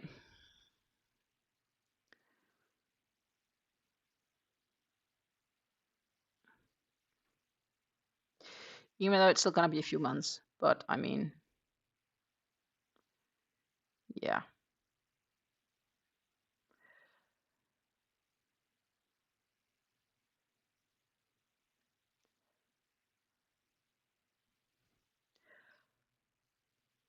So I think on Wednesday, I will bring the amigurumi yarn along, and those safety eyes. And you can help me choose between, I have like a darker purple and a more like, what would that be called? Like cerise, maybe? Purple? I'm not sure if cerise would be the right color here. Cerise, let me see. Nah. No. I'm not sure what color of purple that will be, but it would be more like a purple pinkish tone, but not pink pink.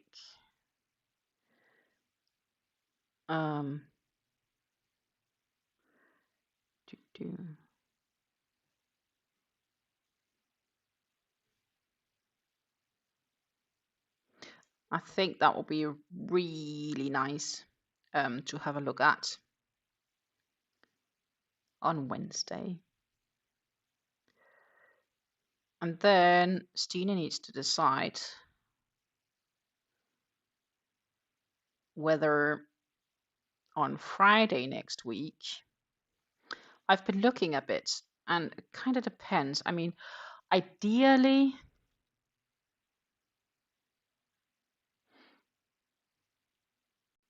this Friday I will probably have a yarn talk, but I don't have time, and I don't have time to record it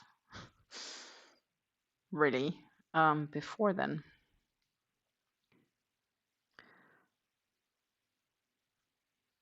So it might make more sense just to do that for when I'm in Denmark, because I'm in Denmark regardless. Like, I mean, that might be a better option.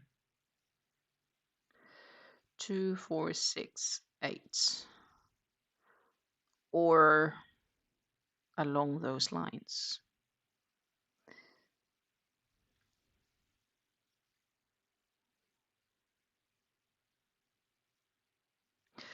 If you haven't given the stream a thumbs up yet, please do. By the way, I see we do have a new record on thumbs up since August. So thank you so much for popping in and liking the stream. If you want to know what I'm working on, then I am working on the Veilwyn Shawl by Morben Design. Absolutely gorgeous German designer who lives in Finland. I have linked to this pattern in the description box down below should you want to obtain it.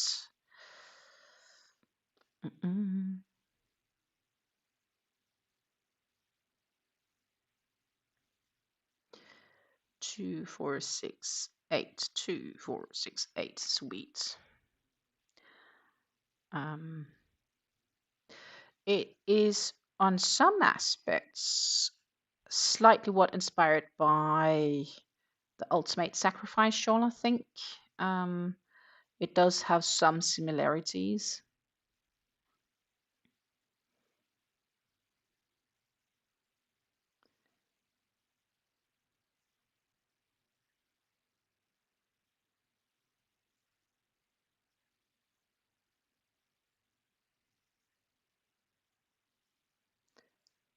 But it is definitely not the same. 2, 4, 6, 8.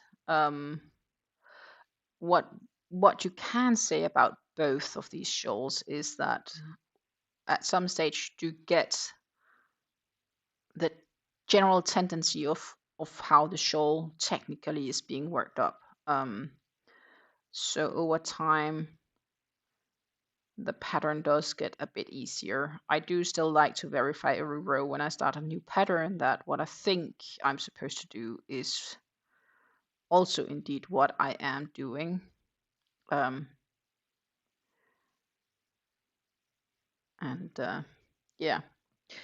But to get back to making malls and everything else, I think it's a great concept. What I think I personally need to do is probably to focus on the digital patterns, so to say, on patterns instead of physical goods. There's a few reasons for that. Not that many buyers of physical goods. And a secondary reason is that for digital patterns, I can still send to other European countries because there is no packaging there. No packaging used, so nothing to recycle or take care of in connection with pollution because it is all digitally seen. So that makes much more sense. 2, 4, 6, 8.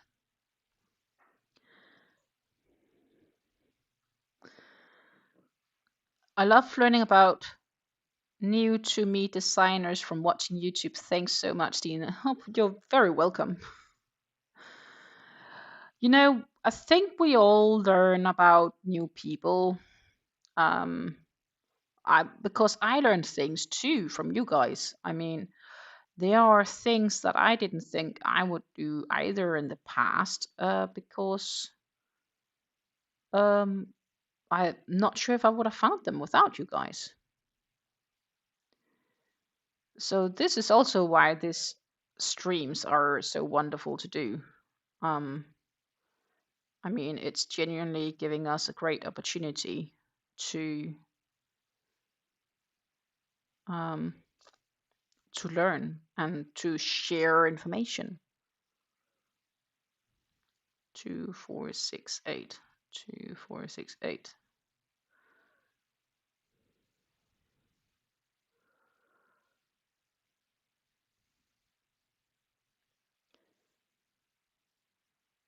So there are patterns that I wouldn't have tried out if it wasn't because of you ladies. So it goes both ways. We inspire one another. It goes very well in the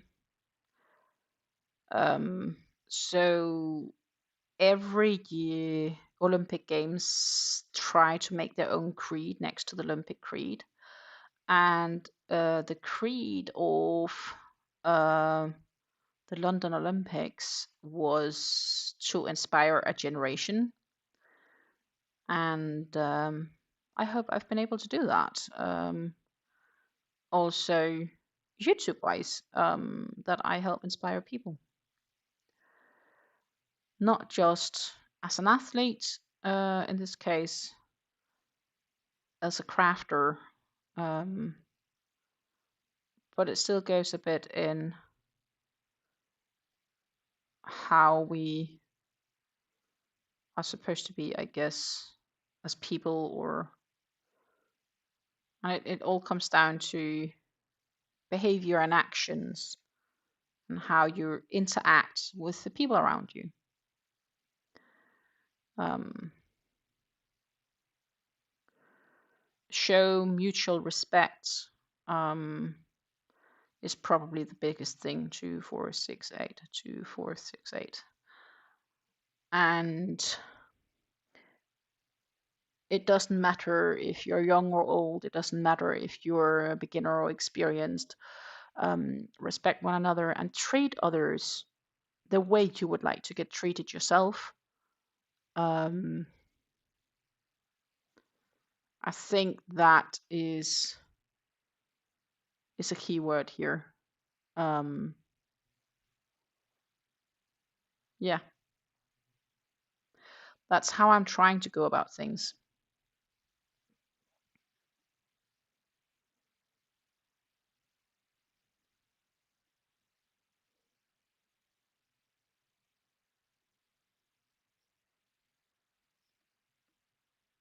One, two, three.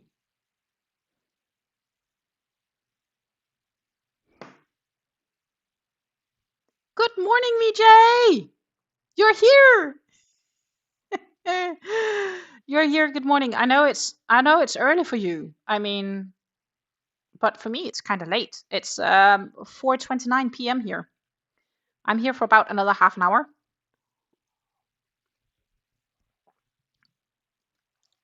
But yeah, good morning to you. And thank you for Friday. Thank you for the shout out and sharing. Some of VJ's lovely friends is likely to become friends over here as well. We did have a few of them throwing Jan over here. So we might have new people popping in, depending on, of course, when they have time. We all need to go live and stream according to our own schedule and agenda. And in my case, I can do it in the morning or I can do it in the afternoon, but I can't so often do it in the evening. 2, 4, 6, 8. And then I thought afternoon seems to catch more people, or I need to get all the night birds by doing it very early in the morning. It's 9:29 at your place. Started doing paperwork.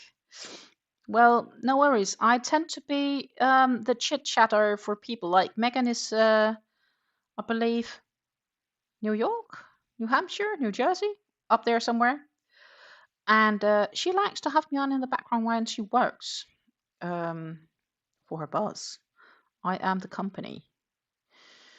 So, yeah, people just hang out and are happy. And currently we are working on the Veilwyn Shawl. It is designed by Morben Design. She is a German designer And I have a link to the description, to the pattern description box down below. You can obtain the pattern on Etsy. I linked to the original pattern because, of course, when you are good at designing, you do get copycats on Etsy. You know how that goes. 468 to 468. So,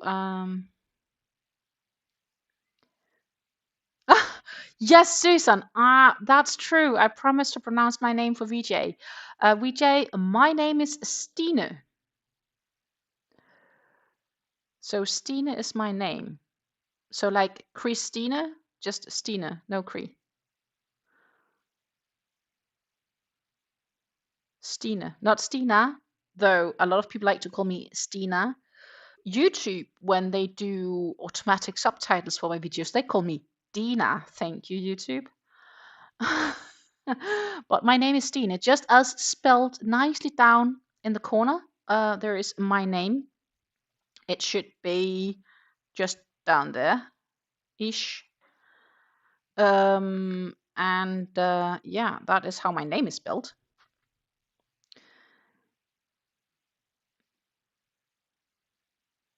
And it is Stine. So Stine, Stine. And it rhymes on Tina, almost on Tina, not completely, but it does have 3 of the letters from Tina. But Tina is actually also a name in Danish. That would rhyme definitely on Stine, because that would just be removing the S.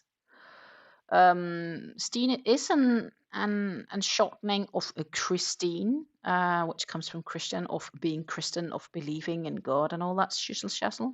But trust me, when my dad decided, so when I got born, my parents weren't married, and my dad got to decide my name because I would get my mom's surname and family name. And my dad said he wanted me to be named Stine. And that's my name. It's in my passport. It says Stine in my passport. So not Christine, but Christine is where it originally many years ago come from. And henceforth, that's why I describe it to English speakers as it's like Christine, just no Cree, so Steen. And in real Danish, I would say Stine because the E is more like pronounced. But yeah, 4, 6, 8. So yeah, my name is Stine.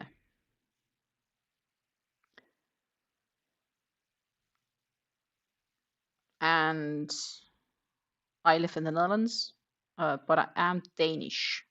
So I was born, bred, and raised in Denmark. I lived there for the first 24 years of my life. Then I moved to the Netherlands because I had found this crazy Dutch guy. And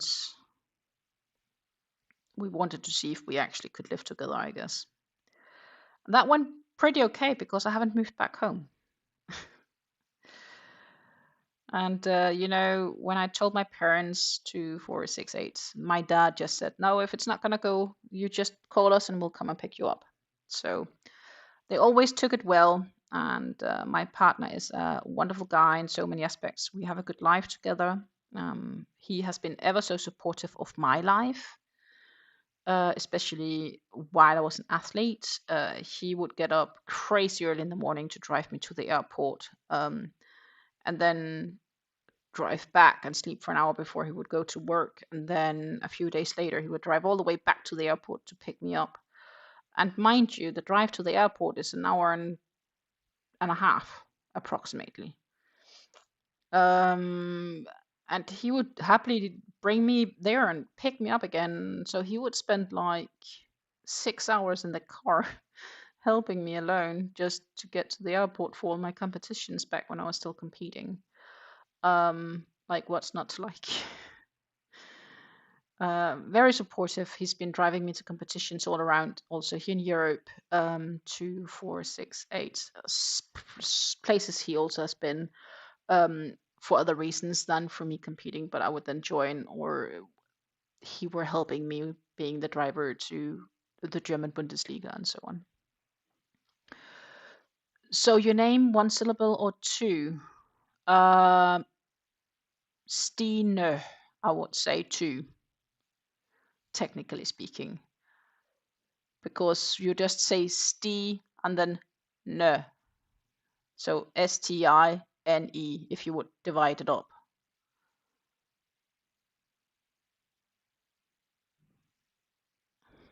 If that makes sense. And that's how I would pronounce it, Stine. So yeah, closer to Stine, and that's Stine. Yeah, that's it. Don't ask me to. I don't know if there is like. Do we have like? Can Google do it phonetically? I mean, I don't do spelling phonetically.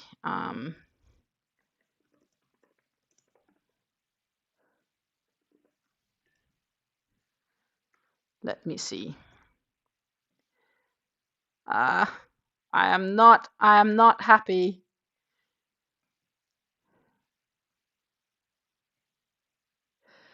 The phonetic spelling of the last name or the word Stine is like. No, it's not like the author. It's like the first name, please.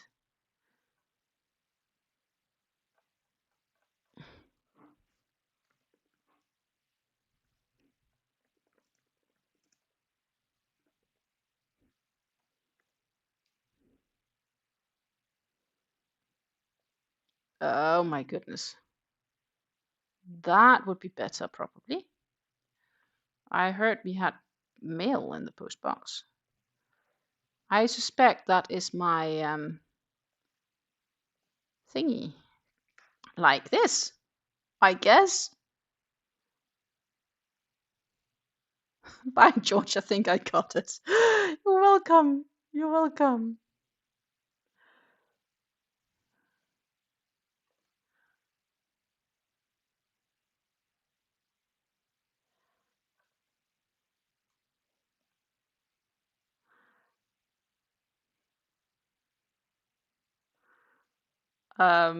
That was my attempt at some phonetical. And hang on for a minute, guys. I'll be right back. I'm just gonna quickly check because I suspect that my safety eyes arrived. Our hearts beat to the city streets. We began to feel the fire. We rise like tall buildings as the chemicals they take us higher. The night's young and it's just begun. Look, Porcel. And that's the only thing I ordered, so that has to be the safety eyes. But I'm almost at the end, so what we're gonna do is we're gonna finish this first, and then we're gonna have a look at safety eyes. See if I've got something interesting. But yeah, they arrived, and he didn't even bust the doorbell. He just put them into the mailbox. I was a bit surprised about that, but if it fits, it fits. I mean, that's not too bad.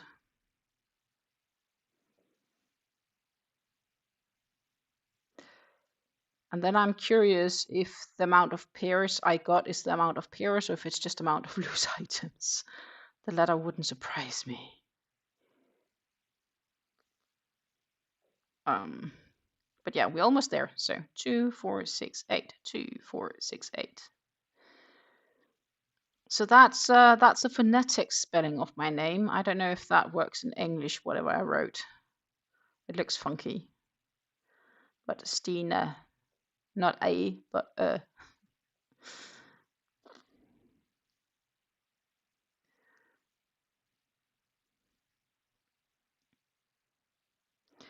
That's what I said to Granny D. It's like Christine, just no Cree.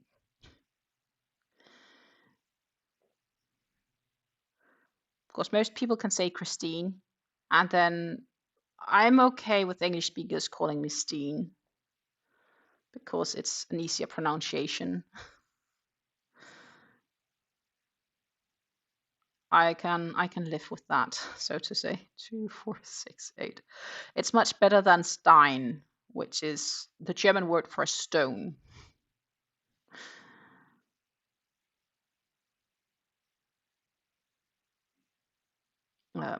But yeah, I don't think my parents thought about my name had to be internationally friendly when they baptized me Stine, because I don't think there were any plans for me to go international in any means, matter, shape, or form. It just happened to be.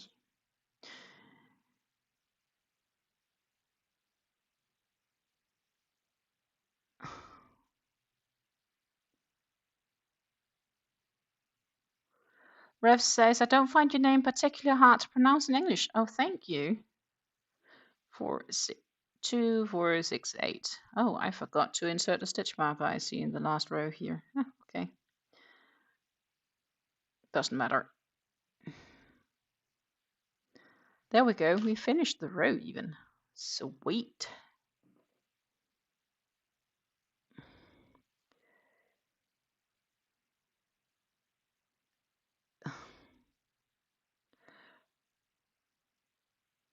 As you said, it's just like Christina minus the Christ. Yeah, exactly. It's just, yeah, and just not Stina, but Stina.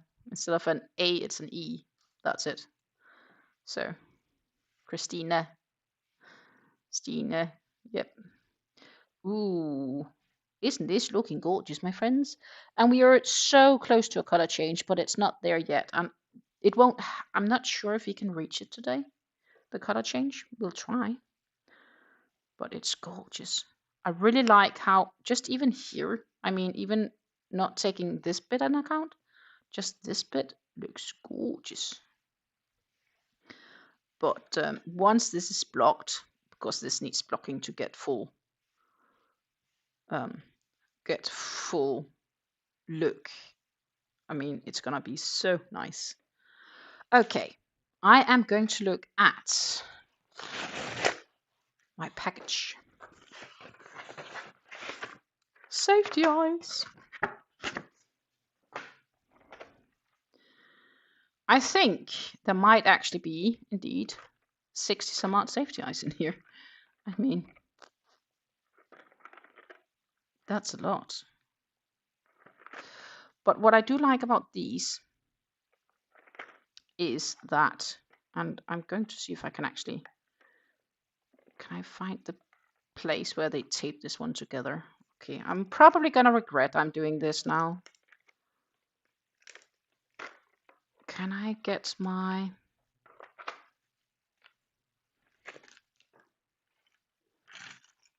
I hope I'm not gonna regret this.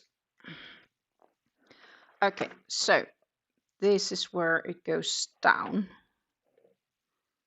So I don't want to get it to get sticky. So I just want to see if I can stick to opening.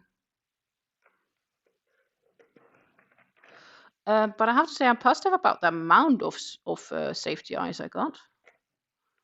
That is so far a good deal. But these are kind of nice because first of all they have this protection. But look, let's see if I can actually do this. The pupil is unaligned with the center. That's nice. So you can get like eyes to look towards one another instead of just a classic round eye. I really like that. And we have backings and we have the different color tabs. Gold and greens and purples and so on. They are a little bit squished. And the thing is, I should find, actually, I think I was actually, who would have thought I actually got something? And now you guys are gonna join me to my closet where I stuffed it in. But I actually got some very small reusable seal bags, and they are perfect for this. And I bought them this weekend because I knew, not that I knew I was going to have this issue with the safety eyes. I mean, this is probably why they were cheap, because the way they have been packaged, you need a container to keep track of them. But I mean, these are like 25 of 0.2 liter bags.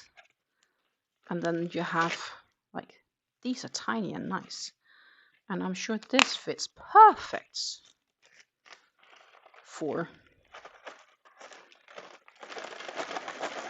all of these, because I want to look at color options.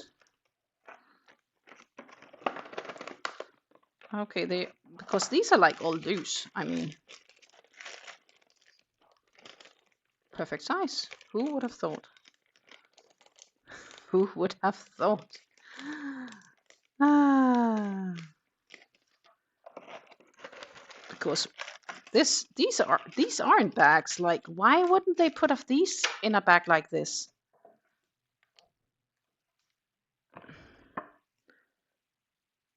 I don't know. Anyhow, I mean, backings, nice. Oh,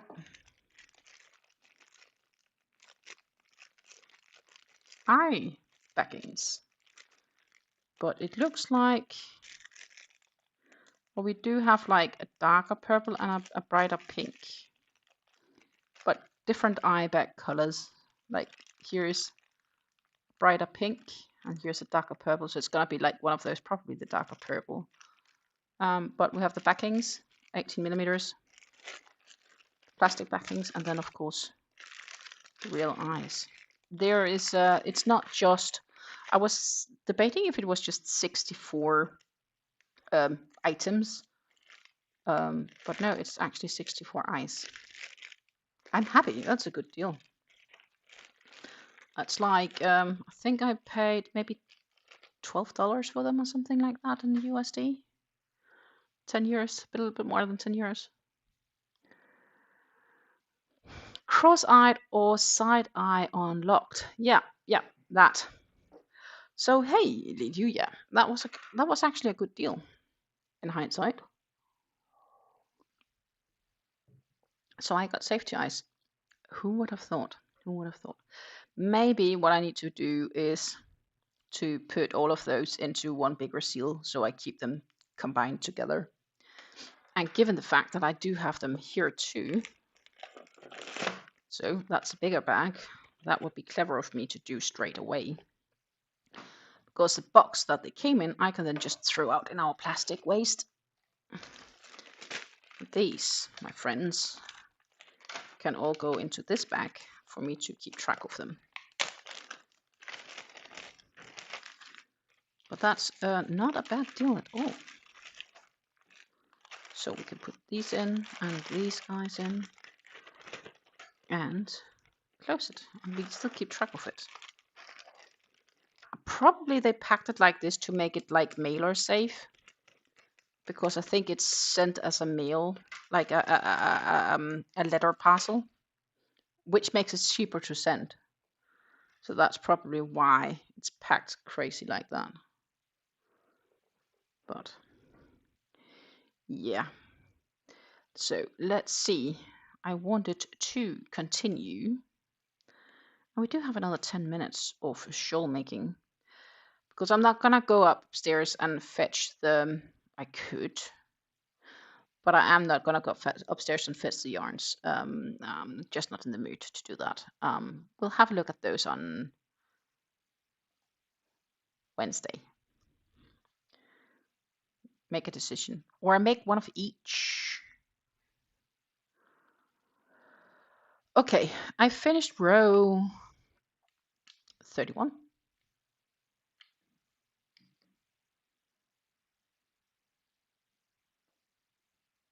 Because that was the 6 double crochets.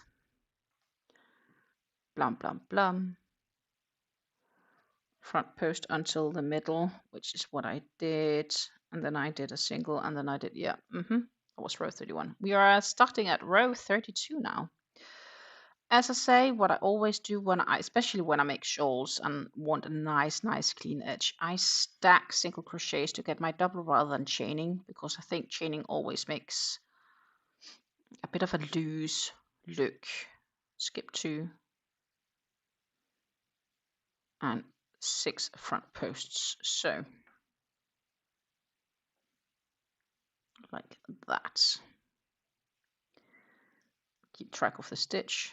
2, 4, 5, that's still gonna match. Then 2 in the center. Okay.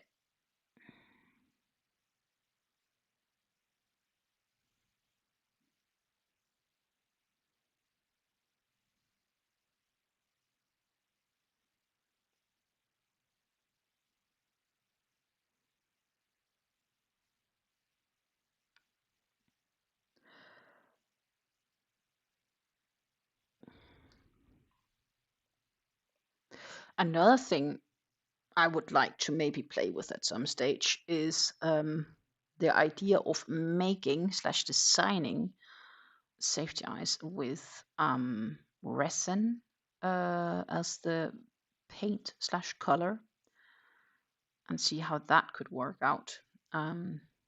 So for custom safety eyes, so to say, instead of just this classic backing. I lied! Look here. What is this, my friends? Color change. Ooh. We are going from the last a glacier into a darker mint / turquoise. Ooh. We have a color change. My goodness, we did reach to do it in this live. I thought we wouldn't, but no, we have a color change. Bum bum bing. Sweet.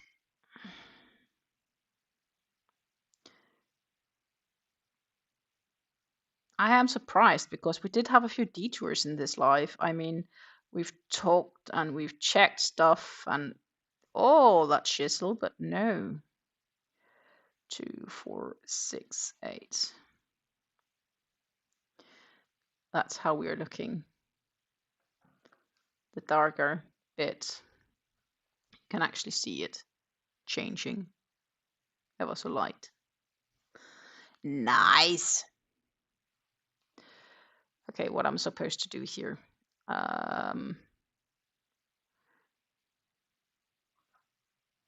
Okay, yeah. Chain 3. Skip single crochet.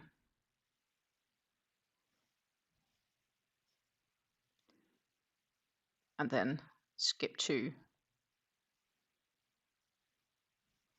And then we are back on the front posts. Yeah, we are good. So it's the skipping 2 for that bit. But yeah, we had a color change. I actually really didn't think we would reach to do that, because it looked like we still had some time to go on the old one, but no, we got a color change.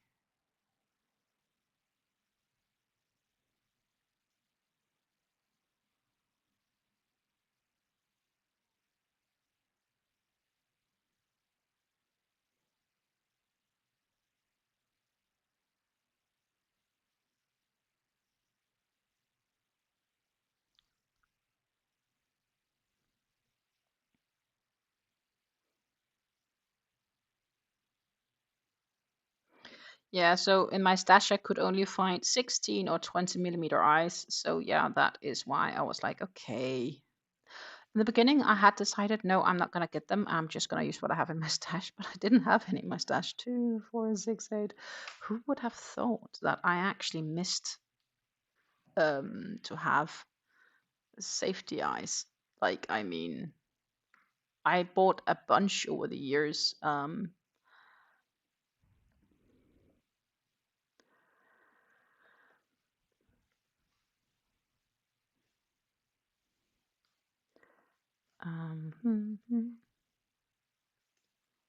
What I should do is like this.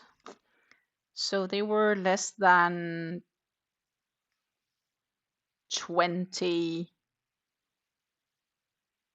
cents a piece.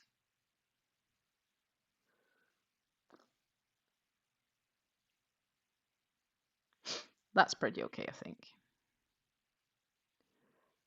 1, 2, 3.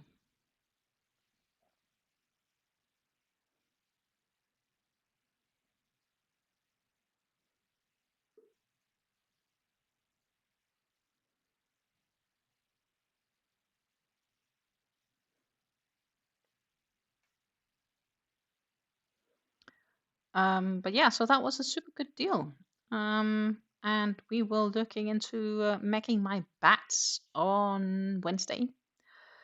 For those who do not know what I'm talking about, and hello and welcome to anyone who has joined the live. Very much appreciate you popping in. Don't forget to hit the thumbs up. That helps me a lot. It is absolutely free to do. And 2, 4, 6, 8. And we get new friends, new crochet friends. I have a pattern on a bat that I want to make in connection with the fact that it is soon Halloween. Well, not soon, but 2.5 months' time. I mean, time flies. But for a long time, I've said I wanted to make this Binks the Bat. And I have yarn, so I can also make it like different coloration. So that is what I want to do. I have black and I have dark purple and I have a brighter purple, a bit more like this, but not fully. This is called plum. I wonder, it's not honey bunny yarn I have, but let's just see if they have a color that's getting closer to it. No, they don't. Plum is probably the closest, but it is a brighter. It's a bit closer to pink, to be honest. And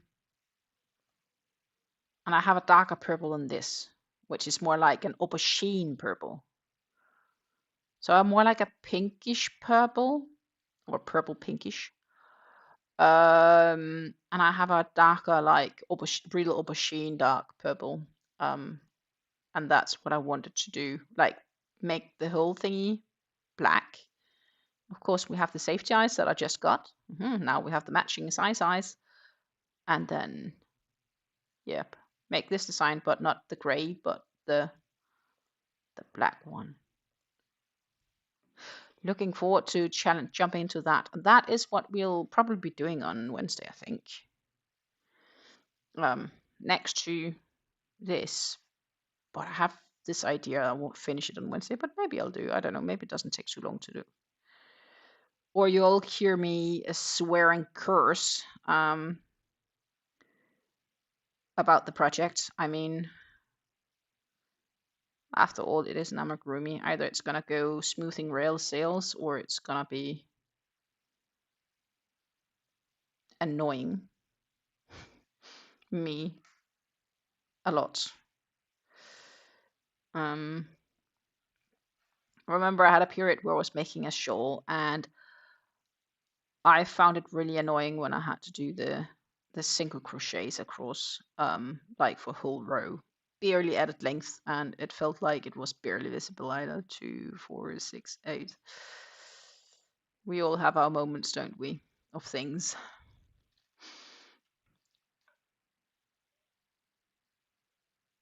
Lisa says, I really want to make those guys. Okay. Oh, they are cool.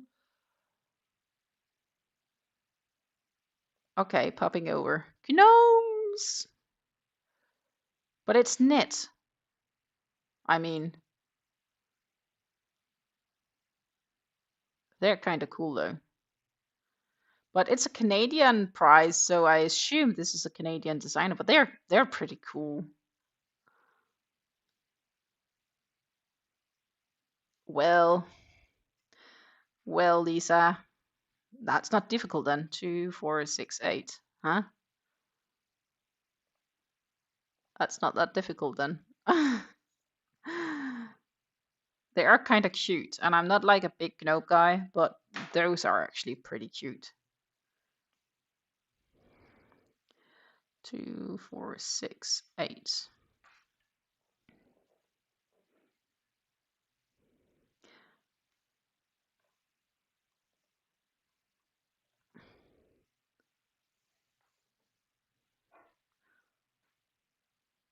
the designer are semi-local to you. She lives about 3 hours away. Oh, that's cool. Anyhow, this is kind of where we have to end for today because it's 5 p.m. My stomach also says it's slowly getting dinner time, so that it's saying, "Wah." It's hungry. It feels that I'm feeding it too little, but it's always hungry. But I mean, I really like how the tip is working up, and this is gonna be like when this gets blocked. Ooh, this is really gonna pop out when it's blocked.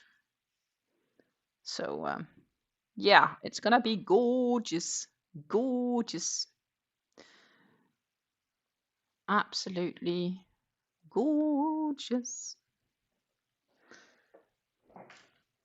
For those who want the real hold up, I guess that's where we are at. Ta-ta! You can really see the teal darkening up now. And we just had a color change.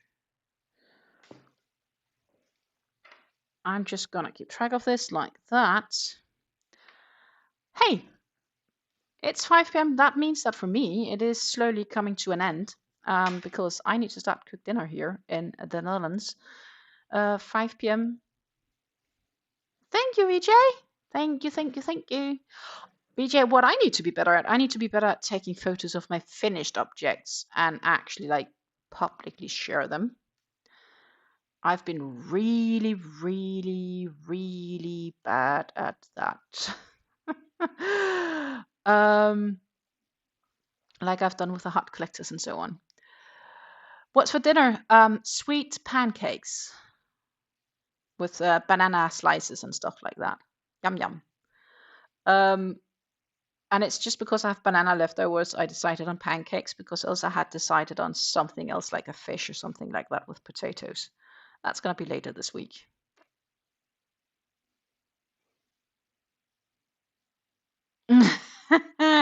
VJ says, I would love that. I'm the worst at it. That's why I do it live. Yeah, I don't blame you. We also change and send one another here for live. Like, you know, people mail me and show me what they're working on. For example, thank you, Jessica, for the party hat. And Jessica is working on some absolutely freaking amazing filet crochet. Like, if you see her work, that's gorgeous. And she's inspired me to do future filet crochet projects, but I need the yarn for it. Susan knits gorgeous hats. Rev is our pumping blankets out when he's not injured right now. He's suffering a little bit from a sore shoulder. So we all have our different avenues, and it's so wonderful to see what different people make. And I realized I had actually promised to show you guys a t-shirt that my mom knit for me. And it's here, but it is very like the arm sleeves is very low sided. So basically I would show off my bra and everything if I would be to wear it, unless I would have like a tank top underneath, but then I don't feel it sits as nicely. So I'm bringing that with me back home to Denmark, and my mom thinks she will be able to kind of like close up the gap here with some further rows. It should be reasonably simple enough to do, she thinks. So I'll bring the rest of the yarn plus the t-shirt with me back home, and then in September, if everything goes right, you guys can get to see it on me. So yeah. Anyhow, thank you so much all for watching. Thank you so much for hanging out with me and being social with me. Love you all. I'm going to be back on Wednesday at 2 p.m. Central European Time, so that is about 8 a.m. Eastern. And as usual, we will be here for about 3 hours if everything goes according to plan. So I'm going to say take care and happy crafting. And if you have been here, thank you so much for your support. If you watched it from the start to the end on the stream, thank you so much. Love you all. Have a wonderful, amazing, and blessed day. And I will hopefully see you all when I'm back on Wednesday. Bye.